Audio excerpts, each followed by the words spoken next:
Episode 191। कहानी अब तक। ठंडे पानी का एहसास होते ही हीर ने और भी ज्यादा कसकर अंश को पकड़ लिया। अंश ने भी हीर को अपनी बाहों में भर लिया और खुद चेहरा ऊपर करके उस ठंडे पानी की बूंद को अपने चेहरे पर महसूस करने लगा। अंश के चेहरे से गिरता हुआ पानी हीर के चेहरे को भी भिगो रहा था। कुछ देर बाद अंश ने हीर को खुद से दूर किया।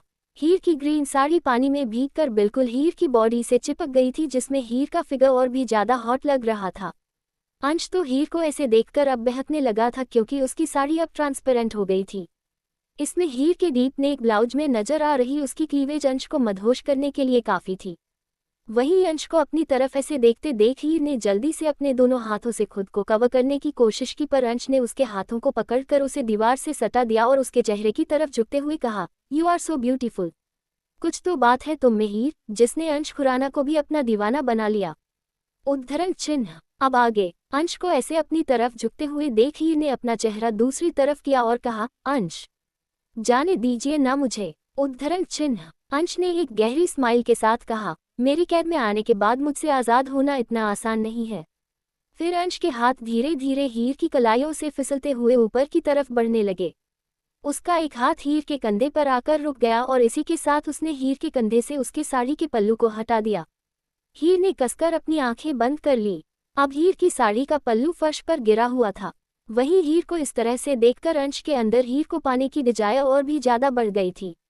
उसकी बॉडी पर चमक रही पानी की बूंदें, जो धीरे धीरे फिसलते हुए नीचे जा रही थी, अंश के दिल की धड़कनों को बढ़ाने का काम कर रही थी। अंश ने हीर को देखते हुए ही अपनी टी शर्ट को उतार कर फेंक दिया। इस वक्त वो सिर्फ एक लोअर में ही था और अंश की स्ट्रांग बॉडी पर नजर आ रही पानी की बूंदें उसे एक कातिलाना लुक दे रहा थी। अंश वापस हीर के चेहरे की तरफ झुका। हीर ने अभी भी अपनी आंखों को कसकर बंद किया हुआ था। हालांकि ये पहली बार नहीं था जब अंश उसके करीब आ रहा था, लेकिन जब भी अंश उसके करीब आता था उसे हमेशा ही एक नया वाला एहसास होता था। अंश की नज़र हीर की गर्दन से नीचे की तरफ जाती हुई बूंद पर ठहर गई। उसने झुककर उन बूंदों को अपने होठों में समा लिया। अंश के ऐसा करते ही हीर के मुंह से एक मदहोशी भरी आह निकली। अंश का हाथ हीर के कंधे से फिसलते हुए उसकी कलाई पर आकर रुक गया और जैसे ही उसने उसकी कलाई पर अपनी पकड़ मजबूत की, हीर के हाथों में पहनी हुई हरे रंग की चूड़ियां टूटकर फर्श पर बिखर गई। लेकिन तभी हीर के मुंह से एक दर्द भरी आह निकली। अंश ने चेहरा उठाकर हीर की तरफ देखा तो हीर के चेहरे पर दर्द देखकर और उसकी नज़र हीर की कलाई पर गई। उन कांच की चूड़ियों से एक टुकड़ा हीर की कलाई में भी धंस गया था, जिस वजह से वहां से ब्लड आ रहा था। अंश ने उसकी कलाई में धंसे हुए उस टुकड़े को एक झटके से ही बाहर निकाला, जिससे हीर के मुंह से एक सिसकारी निकली। अंश ने हीर की तरफ देखते हुए ही उस बह रहे ब्लड पर अपनी होंठ रख दिए और हीर की कलाई से बह रहे खून को लिखकर उसे रोकने की कोशिश करने लगा। और कुछ ही देर में ब्लड आना बंद भी हो गया। अंश नहीं चाहता था कि दोबारा से हीर के हाथ पर चोट लगे, इसलिए उसने उसकी कलाई से चूड़ियां उतार दी और उसी के साथ वो चूड़ियां फर्श पर बिखर गई। अंश ने वापस हीर के करीब आते हुए कहा, मैं नहीं चाहता कि कोई भी चीज़ हम दोनों के बीच में रुकावट बने, इसलिए बेहतर है कि उस चीज़ को ही रास्ते से हटा दो, चाहे वो कोई इंसान ही क्यों ना हो। हीर को अंश की बात का मतलब समझ नहीं आया। उसने अंश की तरफ देखा तो अंश ने कहा, क्या हुआ, ऐसे क्या देख रही हो। हीर ने धीरे से अपना सर ना में हिलाया तो अंश उसके सामने ही घुटने के बल बैठा और हीर की नाजुक सी कमर को बहुत ही इंटेंस तरीके से किस करने लगा। बीच बीच में वो उसकी कमर को बाइट भी कर रहा था, जिससे हीर ने कसकर अंश के कंधे को पकड़ लिया। अब तो हीर भी अंश की किस से मदहोश होने लगी थी, और वैसे भी वो जानती थी कि वो उसे खुद से दूर नहीं कर सकती है। अंश काफी देर तक हीर की नाजुक सी कमर को किस किए ही जा रहा था। उसके बाइट करने की वजह से हीर की कमर पर रेड कलर के मार्क्स भी बन गए थे। वहीं अंश अब धीरे धीरे एग्रेसिव हो रहा था। उसके लिए अब और ज्यादा रुकना पॉसिबल नहीं था, इसलिए उसने झटके से हीर को वापस अपनी गोद में उठाया और वॉशरूम से बाहर जाते हुए कहा, मुझे नहीं लगता है कि मैं खुद को और देर रोक सकता हूँ, because I need your right now. कुछ देर बाद अंश और हीर के कपड़े फर्श पर इधर उधर बिखरे हुए थे और दोनों ही ब्लैंकेट में लिपटे हुए एक दूसरे में पूरी तरह से खोए हुए थे। वहां का माहौल काफी ज्यादा उत्तेजक हो गया था, क्योंकि हीर की मदहोशी भरी आहें और अंश की गहरी सांसों की आवाजों ने पूरे रूम के माहौल को काफी हॉट बना दिया था। दोनों के ही जिस्म, जो कुछ देर पहले तक पानी से भीगे हुए थे, अब पसीने से लथपथ थे। कुछ देर बाद अंश जब पूरी तरह से सेटिस्फाइड हुआ, तब उसने अपना सिर हीर की सॉफ्ट बॉडी पर ही टिका लिया और आंखें बंद कर वह गहरी सांस लेने लगा। हीर की थकान की वजह से आंखें नहीं खुल रही थी, पर वो अपनी नाजुक उंगलियों से अंश के बालों को सहला रही थी।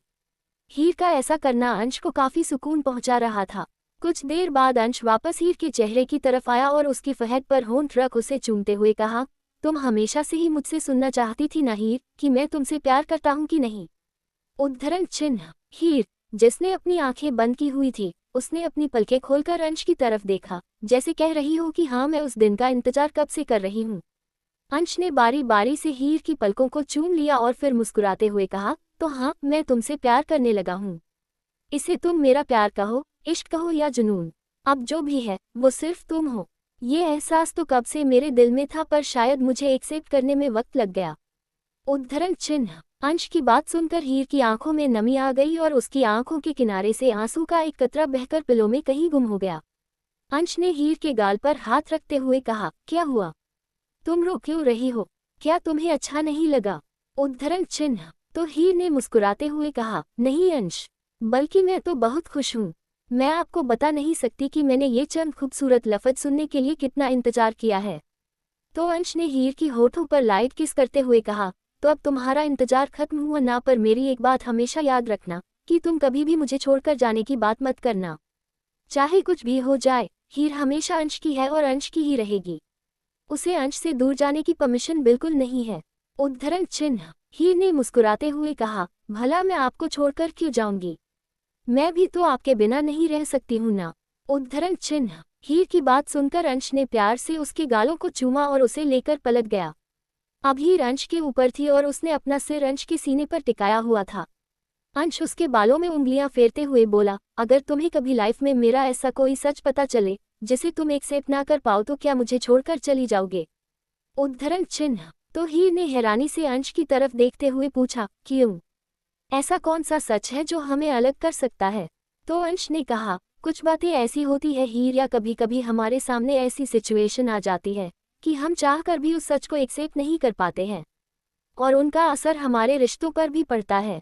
उद्धरण चिन्ह। हीर ने बड़ी मासूमियत से कहा, मुझे इतनी बड़ी बड़ी और कठिन कठिन बातें समझ नहीं आती है। और ठीक है, मुझे पता है आपको गुस्सा बहुत आता है। आप बहुत कठोर हो और कभी कभी तो इतनी ज्यादा गुस्से में आ जाते हो कि मुझे भी आपसे डर लगता है। पर मुझे नहीं लगता कि आपने मुझसे कभी कुछ छुपाया होगा, जिस सच को जानकर मैं आपसे दूर हो जाऊंगी। उद्धरण चिन्ह। हाँ, अंश ने हीर से कभी कुछ नहीं छुपाया। उसने अपना हर साइड हीर के सामने रखा था, सिवाय एक सच के, जिस सच ने अंश को भी परेशान किया हुआ था। उस सच ने पहली बार अंश के दिल में किसी को खोने का डर जगा दिया था, और हीर को हमेशा अपने पास रखने के लिए अंश किसी भी हद तक जा सकता था। रात के करीब 2 बजे अंश के साइड की टेबल पर रखा हुआ उसका फोन बजे जा रहा था। अंश ने अपनी उनींदी आंखों से अपना सर घुमाकर अपने फोन की तरफ देखा, और जैसे ही उसे उठाने के लिए अपना हाथ आगे बढ़ाया, तभी उसने महसूस किया उसकी छोटी सी बीवी ने उसके ऊपर पूरी तरह से कब्जा जमाया हुआ है। हीर अंश को कसकर पकड़े हुए अंश के ऊपर ही सो रही थी। अंश ने अपना एक हाथ हीर की बैक पर रखा और दूसरे हाथ को बढ़ाकर अपना फोन उठाया और फोन को पिक करके कान पर लगा दिया। दूसरी तरफ की बात सुनकर अंश ने कहा, ठीक है, मैं थोड़ी देर में पहुंच रहा हूं, मेरा वेट करो। उद्धरण चिन्ह। अंश ने फोन डिस्कनेक्ट किया और नजर झुकाकर अपने ऊपर सो रही अपनी क्यूट सी वाइफ के चेहरे की तरफ देखा। हीर के सिल्की बालों ने उसके चेहरे को आधा कवर किया हुआ था। हीर को इतना सुकून से अपने ऊपर सोते देख अंश के फेस पर स्माइल आई। उसने अपने बालों को हल्का सा साइड में किया और जैसे ही संभाल कर उसने हीर को नीचे सुलाने की कोशिश की, हीर ने कसकर अंश को पकड़ लिया और उनींदी आवाज में कहा, कहाँ जा रहे हो? मत जाओ ना। उद्धरण चिन्ह। अंश ने धीरे से कहा, मुझे जरूरी काम है, अभी जाना होगा। उद्धरण चिन्ह। हीर अभी नींद में थी, इसलिए वह शायद सुन नहीं पाई, पर जैसे ही अंश ने उसे हटाने की कोशिश की, हीर ने वापस उसे कसकर पकड़ लिया और उसके ऊपर जाकर अंश के गले में अपना चेहरा छुपाते हुए कहा, नहीं, तुम कहीं नहीं जा सकते, यहीं पर रहो मेरे पास, मुझे अकेले नींद नहीं आती है। हीर की हरकत को देखकर तो अंश का भी मन नहीं हुआ उसे ऐसे छोड़कर जाने का, पर काम अर्जेंट था, इस वजह से उसे जाना ही था। अंश काफी देर तक तो हीर की बैक को हल्के से रब करता रहा ताकि वो गहरी नींद में सो जाए, और जैसे ही उससे लगा कि हीर अब सो चुकी है, तो आहिस्ता से उसने हीर को अपने साइड में लेटाया। हीर वापस अपने हाथ से जैसे कुछ टटोलने लगी, तो अंश ने अपना पिलो उसकी बाहों में दे दिया। हीर ने भी पिलो को ऐसे हक कर लिया जैसे वो पिलो ना होकर अंश ही हो। अंश ने प्यार से हीर के बालों को किस किया और धीरे से कहा, बस मैं जल्दी ही लौट आऊंगा। सुबह जब तुम्हारी नींद खुलेगी तब तुम मेरी बाहों में ही होगी। ऐसा कहकर वो खड़ा हुआ और चेंजिंग रूम की तरफ बढ़ गया। कुछ देर बाद उसने अपने कपड़े चेंज किए और बाहर आया। इस वक्त अंश ने ब्लैक कलर के कपड़े पहने हुए थे। उसने एक नज़र हीर की तरफ देखा, जो सुकून से पिलो को टाइटली हग किए हुए सो रही थी। हीर इतना सुकून से सोते हुए इतनी ज़्यादा क्यूट लग रही थी कि अंश का मन हुआ कि एक बार फिर से उसको कसकर अपनी बाहों में भर ले, पर फिलहाल के लिए उसने अपनी सोच को रोक लगाए और गाड़ी की चाबी उठाए रूम से बाहर निकल गया। कुछ देर बाद अंश की गाड़ी पोर्ट के पास आकर रुकी। अंश गाड़ी से बाहर आया और उसने अपने कदम एक बोट की तरफ बढ़ा दिए। उसमें से कुछ सामान की पेटियां एक एक कर नीचे उतारी जा रही थी। तभी अंश के बॉडीगार्ड राका ने आकर अंश से कहा, बॉस, सारा माल पहुंच चुका है, एक बार आप इसे चेक कर लीजिए। अंश ने सरसरी निगाह से उस पेटियों की तरफ देखा और कहा, किसी तरह की दिक्कत तो नहीं हुई ना इसे यहाँ लाने में? तो राका ने कहा, नहीं बॉस, सारा काम वाली सफाई से किया गया है। लेकिन कहते कहते राका चुप हो गया तो अंश, जो उन पेटियों की तरफ देख रहा था, उसने राका की तरफ देखते हुए पूछा, लेकिन क्या राका? तो राका ने कहा, बॉस, वो विराज सिंघानिया, उसने पूरी कोशिश की थी कि ये माल हम तक न पहुंच पाए। विराज का नाम सुनकर अंश ने फ्रस्ट्रेटेड होते हुए कहा, इस विराज को हमेशा मेरे काम में टांग की रानी होती है।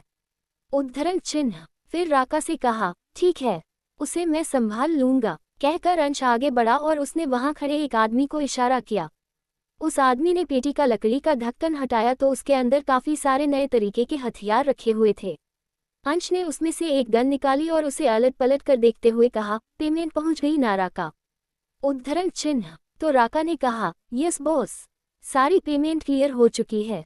तो अंश ने कहा, इसे हमारे बेसमेंट में रखवा देना, आगे क्या करना है इस बारे में मैं तुम्हें बाद में बता दूंगा। कहकर अंश वापस अपनी गाड़ी में बैठा और वहां से निकल गया। राका ने सभी आदमियों को ऑर्डर देते हुए कहा, जल्द से जल्द अपने हाथ चलाओ, हमें वक्त पर ये काम निपटाना है। उद्धरण चिन्ह। एपिसोड 192। कहानी अब तक। अंश ने सरसरी निगाह से उस पेटियों की तरफ देखा और कहा, किसी तरह की दिक्कत तो नहीं हुई ना इसे यहाँ लाने में? तो राका ने कहा, नहीं बॉस, सारा काम वाली सफाई से किया गया है। लेकिन कहते कहते राका चुप हो गया तो अंश, जो उन पेटियों की तरफ देख रहा था, उसने राका की तरफ देखते हुए पूछा, लेकिन क्या राका? तो राका ने कहा, बॉस, वो विराज सिंघानिया, उसने पूरी कोशिश की थी कि ये माल हम तक न पहुंच पाए। तो राका ने कहा, बॉस, वो विराज सिंघानिया, उसने पूरी कोशिश की थी कि ये माल हम तक न पहुंच पाए। विराज का नाम सुनकर अंश ने फ्रस्ट्रेटेड होते हुए कहा, इस विराज को हमेशा मेरे काम में टांग की रानी होती है। उद्धरण चिन्ह। फिर राका से कहा, ठीक है, उसे मैं संभाल लूंगा। कहकर अंश आगे बढ़ा और उसने वहां खड़े एक आदमी को इशारा किया। उस आदमी ने पेटी का लकड़ी का ढक्कन हटाया तो उसके अंदर काफी सारे नए तरीके के हथियार रखे हुए थे। अंश ने उसमें से एक गन निकाली और उसे अलट पलट कर देखते हुए कहा, पेमेंट पहुंच गई ना राका? उद्धरण चिन्ह। तो राका ने कहा, यस बॉस, सारी पेमेंट क्लियर हो चुकी है। तो अंश ने कहा, इसे हमारे बेसमेंट में रखवा देना, आगे क्या करना है इस बारे में मैं तुम्हें बाद में बता दूंगा। कहकर अंश वापस अपनी गाड़ी में बैठा और वहां से निकल गया। राका ने सभी आदमियों को ऑर्डर देते हुए कहा, जल्द से जल्द अपने हाथ चलाओ, हमें वक्त पर ये काम निपटाना है। उद्धरण चिन्ह। अब आगे। राका का ऑर्डर मिलते ही उनके आदमियों ने जल्दी से वहां पर खड़े ट्रक में सारी पेटियां लाद दी और कुछ ही देर में वो पोर्ट पूरी तरह से खाली हो गया, जैसे कुछ देर पहले तक वहां कुछ हुआ ही ना हो। विराज का मेंशन। अंश की गाड़ी विराज के मेंशन के बाहर आकर रुकी। अंश ने तिरछी नजरों से विराज के मेंशन की तरफ देखा और फिर अपने फोन पर विराज का नंबर डायल किया। कुछ रिंग के बाद ही विराज ने फोन उठा लिया। विराज ने अंश को बिना कुछ कहने का मौका दिए कहा, क्या बात है अंश खुराना, इतनी रात को मेरी याद आ गई? तो अंश ने कहा, तुम्हारे काम ही ऐसे होते हैं विराज, अब चुपचाप अपने मेंशन से बाहर आओ, मैं बाहर ही तुम्हारा वेट कर रहा हूँ। विराज ने कहा, क्यों? अंदर आते डर लगता है कि कहीं मैं तुम्हें कोई नुकसान न पहुंचा दूं। तो अंश ने कहा, मुझे तुम्हारे मेंशन में आने का कोई शौक नहीं है, अब चुपचाप बाहर आओ वरना तुम्हारे लिए अच्छा नहीं होगा। उद्धरण चिन्ह। तो विराज ने भी हंसते हुए कहा, आ जाओ अंदर अंश, कोई नुकसान नहीं पहुंचने वाला तुम्हें। तो अंश ने भी कहा, तेरी इतनी औकात भी नहीं है कि तू मुझे नुकसान पहुंचा सके, आ रहा हूं मैं। अंश ने फोन डिस्कनेक्ट किया और मेन गेट को खुलवाने के लिए तेजी से हॉर्न बजाने लगा। बाहर खड़े गार्ड ने जल्दी से मेन गेट का डोर ओपन किया। अंश अपनी गाड़ी अंदर ले गया। अंश जब अंदर हॉल में आया तो विराज वही सोफे पर बैठा हुआ उसी का ही वेट कर रहा था। अंश को आता देख विराज खड़ा हुआ और अंश की तरफ बढ़ते हुए कहा, क्या बात है अंश खुराना, मेरे घर पर जरूर कुछ बड़ा हुआ है जो तुम्हें यहाँ आने के लिए मजबूर होना पड़ा। उद्धरण चिन्ह। अंश ने फ्रस्ट्रेटेड होते हुए कहा, अपनी बकवास बंद करो विराज, और ये मेरे सामने अनजान बनने की कोशिश मत करना, क्योंकि तुम। इससे पहले कि अंश आगे कुछ कहता, उसकी नज़र रिया पर गई जो उन दोनों को ही हैरानी से देख रही थी। दरअसल रिया पानी लेने के लिए किचन की तरफ जा रही थी। जब उसने विराज और अंश के बीच की बहस सुनी तो वही सीढ़ियों पर ही रुककर उन्हें देखने लगी। अंश ने रिया से कहा, तुम वहाँ खड़ी खड़ी हमारी बातें क्या सुन रही हो? तो रिया ने जल्दी से कहा, मैं तुम्हारी बातें नहीं सुन रही थी, वो तो मुझे पानी लेना था तो बस इसीलिए मैं नीचे आई थी। उद्धरण चिन्ह। कहकर रिया जल्दी से सीढ़ियाँ उतरी और किचन की तरफ बढ़ गई। विराज ने रिया को किचन की तरफ जाते हुए देखा और फिर अंश से कहा, बेहतर होगा कि हम स्टडी रूम में जाकर बात करें। तो अंश ने विराज की बात का मजाक उड़ाते हुए कहा, क्या तुम्हें अपनी इस नई नवेली बीवी से डर लगता है विराज? उद्धरण चिन्ह। तो विराज ने भी फेक स्माइल के साथ कहा, जहां तक मुझे पता है तुम इस रिया नाम की बला को अच्छे से जानते हो। अगर इसने कुछ भी हमारे काम के बारे में सुना तो ये एक्स्ट्रा मसाले ऐड करके तुम्हारी बीवी तक पहुंचाएगी। तो क्या तुम चाहते हो कि हीर को वो सारी बातें पता चले? विराज की बात सुनकर अंश ने मन ही मन कहा, कह तो सही रहा है, इस रिया के सामने कोई भी बात करने का मतलब पूरे शहर में ब्रेकिंग न्यूज़ फैलाना। उद्धरण चिन्ह। उसने फिर बिना भाव के कहा, ठीक है, चलो स्टडी रूम में। दोनों ही अब स्टडी रूम की तरफ चले गए। वही रिया पानी की बोतल लिए बाहर आए और हॉल में अंश और विराज को ढूंढते हुए बोली, कहाँ चले गए दोनों? कहीं दूसरे का मदद तो नहीं कर दिए गुस्से में आकर? लग तो ऐसे ही रहा था कि दोनों गुस्से में हैं। चलो बढ़िया है ना, मेरी बला टली। चल रिया, अब चैन से जाकर सो जा। उद्धरण चिन्ह। वही दूसरी तरफ स्टडी रूम में एक अलग ही माहौल बना हुआ था। अंश ने विराज को वार्न करते हुए कहा, मेरे मामलों में टांग अड़ाना बंद करो विराज। उद्धरण चिन्ह। तो विराज ने लापरवाही से कहा, अब मैंने क्या कर दिया? उद्धरण चिन्ह। तो अंश ने गुस्से से कहा, ऐसे ना समझ बनाकर किसे दिखा रहे हो? तुम्हें पता था कि आज मेरा माल इंडिया पहुंचने वाला है, लेकिन तुम वहां भी अपनी टांग अड़ाने से बाज नहीं आए। उद्धरण चिन्ह। तो विराज जाकर अपनी रोलिंग चेयर पर बैठा और अपनी सिगरेट सुलगाते हुए कहा, मैं कोई तुम्हारा नुकसान नहीं कर रहा था। उद्धरण चिन्ह। एपिसोड 193। कहानी अब तक। रिया पानी की बोतल लिए बाहर आए और हॉल में अंश और विराज को ढूंढते हुए बोली, कहाँ चले गए दोनों? कहीं दूसरे का मदद तो नहीं कर दिए गुस्से में आकर?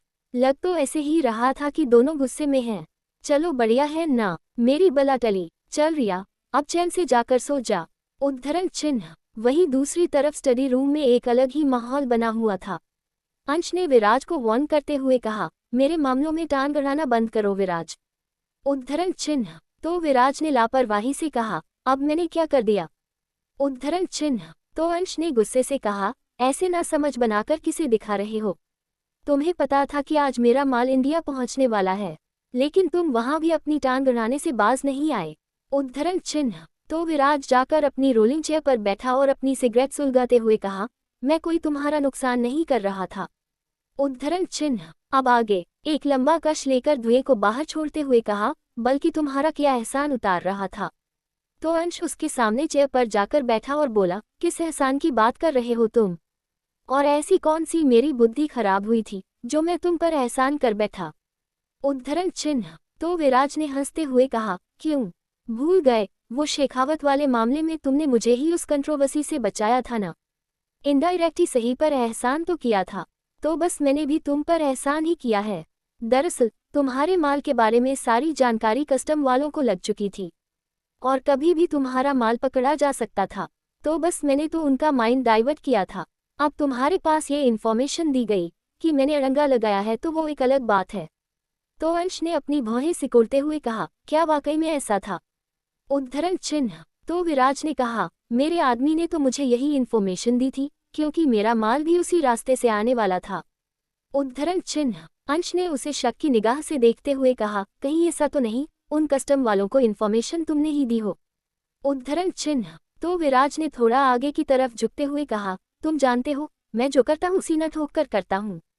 पीठ पीछे वार करने की आदत नहीं है मेरी, समझे? उद्धरण चिन्ह। तो अंश ने एक अजीब सा लुक देते हुए कहा, हाँ, जैसे तुम हीर को मेरे खिलाफ इस्तेमाल करने वाले थे।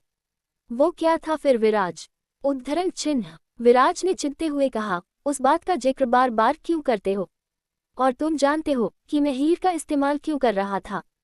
कहीं ना कहीं मैं हीर को तुमसे दूर ही रखना चाहता था, क्योंकि तुम जैसा इंसान हीर जैसी लड़की को डिजर्व नहीं करता है। उद्धरण चिन्ह। अंश ये सुनकर गुस्से से खड़ा हुआ और अपने दोनों हाथ डेस्क पर मारते हुए बोला, तुम होते कौन हो ये डिसाइड करने वाले कि मैं हीर को डिजर्व करता हूँ या नहीं? फिलहाल मुझे तुम्हारी बकवास बातों में इंटरेस्ट नहीं है। फिर एक चिढ़ाने वाली स्माइल के साथ कहा, क्योंकि मुझे अपनी बीवी के पास वापस जाना है। वो क्या है ना कि मेरी बीवी को मेरे बिना नींद नहीं आती है। अब हर किसी की किस्मत मेरे जैसी तो नहीं होती है। विराज अंश की बातों में छिपे तंज को समझ गया था, क्योंकि वो जानता था कि उसकी बीवी विराज को रत्ती भर भाव नहीं देती है। इसलिए वो चिढ़ते हुए बोला, हाँ, तो मेरी बीवी को भी मेरे बिना नींद नहीं आती है, समझे? अभी भी वो रूम में मेरा वेट कर रही होगी। उद्धरण चिन्ह। तो अंश ने हंसते हुए कहा, तो तुम्हारा वेट कर रही होगी, वो भी रिया? कुछ दिन पहले यही बीवी आई थी ना तुमसे बच के, वो भी हमारे घर पर तुम्हारी बुराइयों के पर्चे बांट कर गई है कि उसे अपने पति से ही कितना खतरा है। स्मर्क। अंश की बात सुनकर विराज ने फ्रस्ट्रेटेड होते हुए मन ही मन कहा, ये लड़की कभी नहीं सुधर सकती। कभी कभी तो सच में मन करता है इसका गला ही दबा दूं, पर क्या करूं, दिल भी तो इसी पर आया है। इडियट। पाउटिंग। विराज के फेस के एक्सप्रेशन देखकर अंश को उस पर हंसी आ रही थी। वो समझ गया था कि विराज अपनी बीवी के ही तारीफों के कसीदे मन ही मन पढ़ रहा है। उसने फिर एटीट्यूड से अपने दोनों पॉकेट में हाथ डालते हुए कहा, अच्छा, मैं चलता हूँ। मैं अपनी बीवी को ज्यादा इंतजार नहीं करवाना चाहता। उद्धरण चिन्ह कहकर और सीटी बजाते हुए रूम से बाहर निकल गया। विराज को इतना गुस्सा आया कि उसने पेपर वेट उठाकर दरवाजे की तरफ दे मारा और कहा, कमीना, यहाँ पर क्या मेरी सिचुएशन का मजाक उड़ाने आया था? और इस रिया की बच्ची को तो मैं देखता हूँ। पाउटिंग कहकर विराज स्टडी रूम से बाहर निकला और सीढ़ियों की तरफ बढ़ गया। और जैसा कि उसने सोचा था, रिया पूरे पलंग पर फैलकर पसरी हुई थी। उसे देखकर लग रहा था कि अगर इस वक्त कोई तूफान या भूचाल भी आ जाए तो भी इसकी नींद नहीं खुलेगी। उसको ऐसे सोते देखकर विराज ने अपना सर ना में हिलाया। ये लड़की कभी तमीज से नहीं सो सकती है क्या? अब मैं क्या इसके ऊपर? कहते कहते विराज रुक गया और उसके फेस पर एक बड़ी सी शरारती वाली स्माइल आई। उसने अपने कदम बेड की तरफ बढ़ाए और रिया के ऊपर ही जाकर लेट गया। रिया कुछ देर बाद कसमसाने लगी, क्योंकि विराज कहाँ ऊंची लंबी कद काठी वाला और रिया छोटी सी नाजुक सी लड़की। वो तो विराज की बॉडी के नीचे दब ही गई थी। जब रिया को सांस लेने में दिक्कत हुई तो उसने कसमसाते हुए अपनी आंखें खोली। इस वक्त उसका सिर विराज के सीने के नीचे दबा हुआ था और विराज की बॉडी ने उसे पूरी तरह से कवर किया हुआ था। रिया को तो लगा जैसे कोई पहाड़ी आकर उसके ऊपर गिर गया हो। वहीं विराज, जो सिर्फ सोने की एक्टिंग कर रहा था, उसे रिया की हलचल महसूस हो गई थी। रिया ने घुटी हुई आवाज में कहा, अरे कोई हटाओ रे इस चट्टान को मेरे ऊपर से। उद्धरण चिन्ह। विराज को रिया की हालत देखकर हंसी भी बहुत आ रही थी, पर वो किसी तरह से अपनी हंसी कंट्रोल किए हुए लेटा था। वहीं रिया ना जाने क्या क्या अनशंत गलियां विराज को दिए जा रही थी। हटो मेरे ऊपर से, मारना चाहते हो क्या मुझे? पर मजाल है जो विराज टस से मजबी हुआ हो। वो अब जानबूझकर अपना पूरा का पूरा वेट रिया पर डाले जा रहा था। रिया को तो लग रहा था कि विराज उसे अपने नीचे दबाकर ही मारना चाहता है। कुछ देर बाद रिया ने हलचल करना बंद कर दिया। विराज ने मन ही मन कहा, कहीं ये सच में तो नहीं मर गई। उद्धरण चिन्ह। उसने थोड़ा सा ऊपर उठकर रिया के चेहरे की तरफ देखा। रिया की आंखें बंद थी। उसे लगा कि शायद रिया दम घुटने से बेहोश हो गई है। उसने घबरा कर रिया के गालों को थपथपाते हुए कहा, हे रिया, उठो, देखो तुम मरी नहीं हो, जिंदा हो, उठो जल्दी। तभी रिया ने झटके से अपनी आंख खोली और विराज के सीने पर हाथ रख उसे खुद से दूर धकेल दिया, जिससे विराज उसके बगल में ही लेट गया। उसे नहीं पता था कि रिया बेहोश होने की एक्टिंग कर रही थी। फिर रिया सीधा जाकर विराज के ऊपर ही चढ़कर बैठ गई और उसके सीने पर मारते हुए बोली, मेरे खिलाफ साजिश रची जा रही थी। तभी मैं कहूँ इतनी रात को अंश खुराना यहाँ क्यों आया है? तुम दोनों ही मिलकर एक प्लान बना रहे थे मुझे निपटाने का। पर मैं भी रिया हूँ, रिया, इतनी आसानी से नहीं मरूंगी। उद्धरण चिन्ह। रिया ने तो जैसे विराज पर हमला ही कर दिया था। विराज ने रिया के दोनों हाथों को पकड़ा और अपनी तरफ खींचते हुए कहा, पागल हो गई हो क्या? और तुम्हें मारने के लिए हमें साजिश करने की जरूरत नहीं है, बस मन बनाने की जरूरत है। और जिस दिन मन में आया ना, उस दिन निपटा भी दूंगा, समझी? उद्धरण चिन्ह कहकर विराज ने झटके से रिया को वापस पलटा। अब रिया वापस विराज के नीचे थी और विराज उसके ऊपर। रिया ने गुस्से से उसे घूरते हुए देखा तो विराज ने भी एक एटीट्यूड भरा लुक देते हुए कहा, ये अपनी बड़ी बड़ी आंखों से मुझे मत डराना, क्योंकि मुझे डर नहीं लगने वाला, समझी? तो रिया ने कहा, मैं तो सो रही थी ना, मेरे ऊपर आकर पसरने की क्या जरूरत थी? क्या तुम कहीं और नहीं सो सकते थे?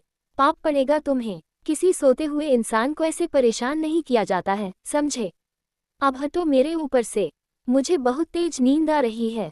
उद्धरण चिन्ह विराज ने रिया के दोनों हाथों को पकड़कर उसके सिर के ऊपर करते हुए कहा, और अगर नहीं हटूं तो रिया ने अपनी आंखें सिकुड़ते हुए कहा, बड़ा पछताओगे।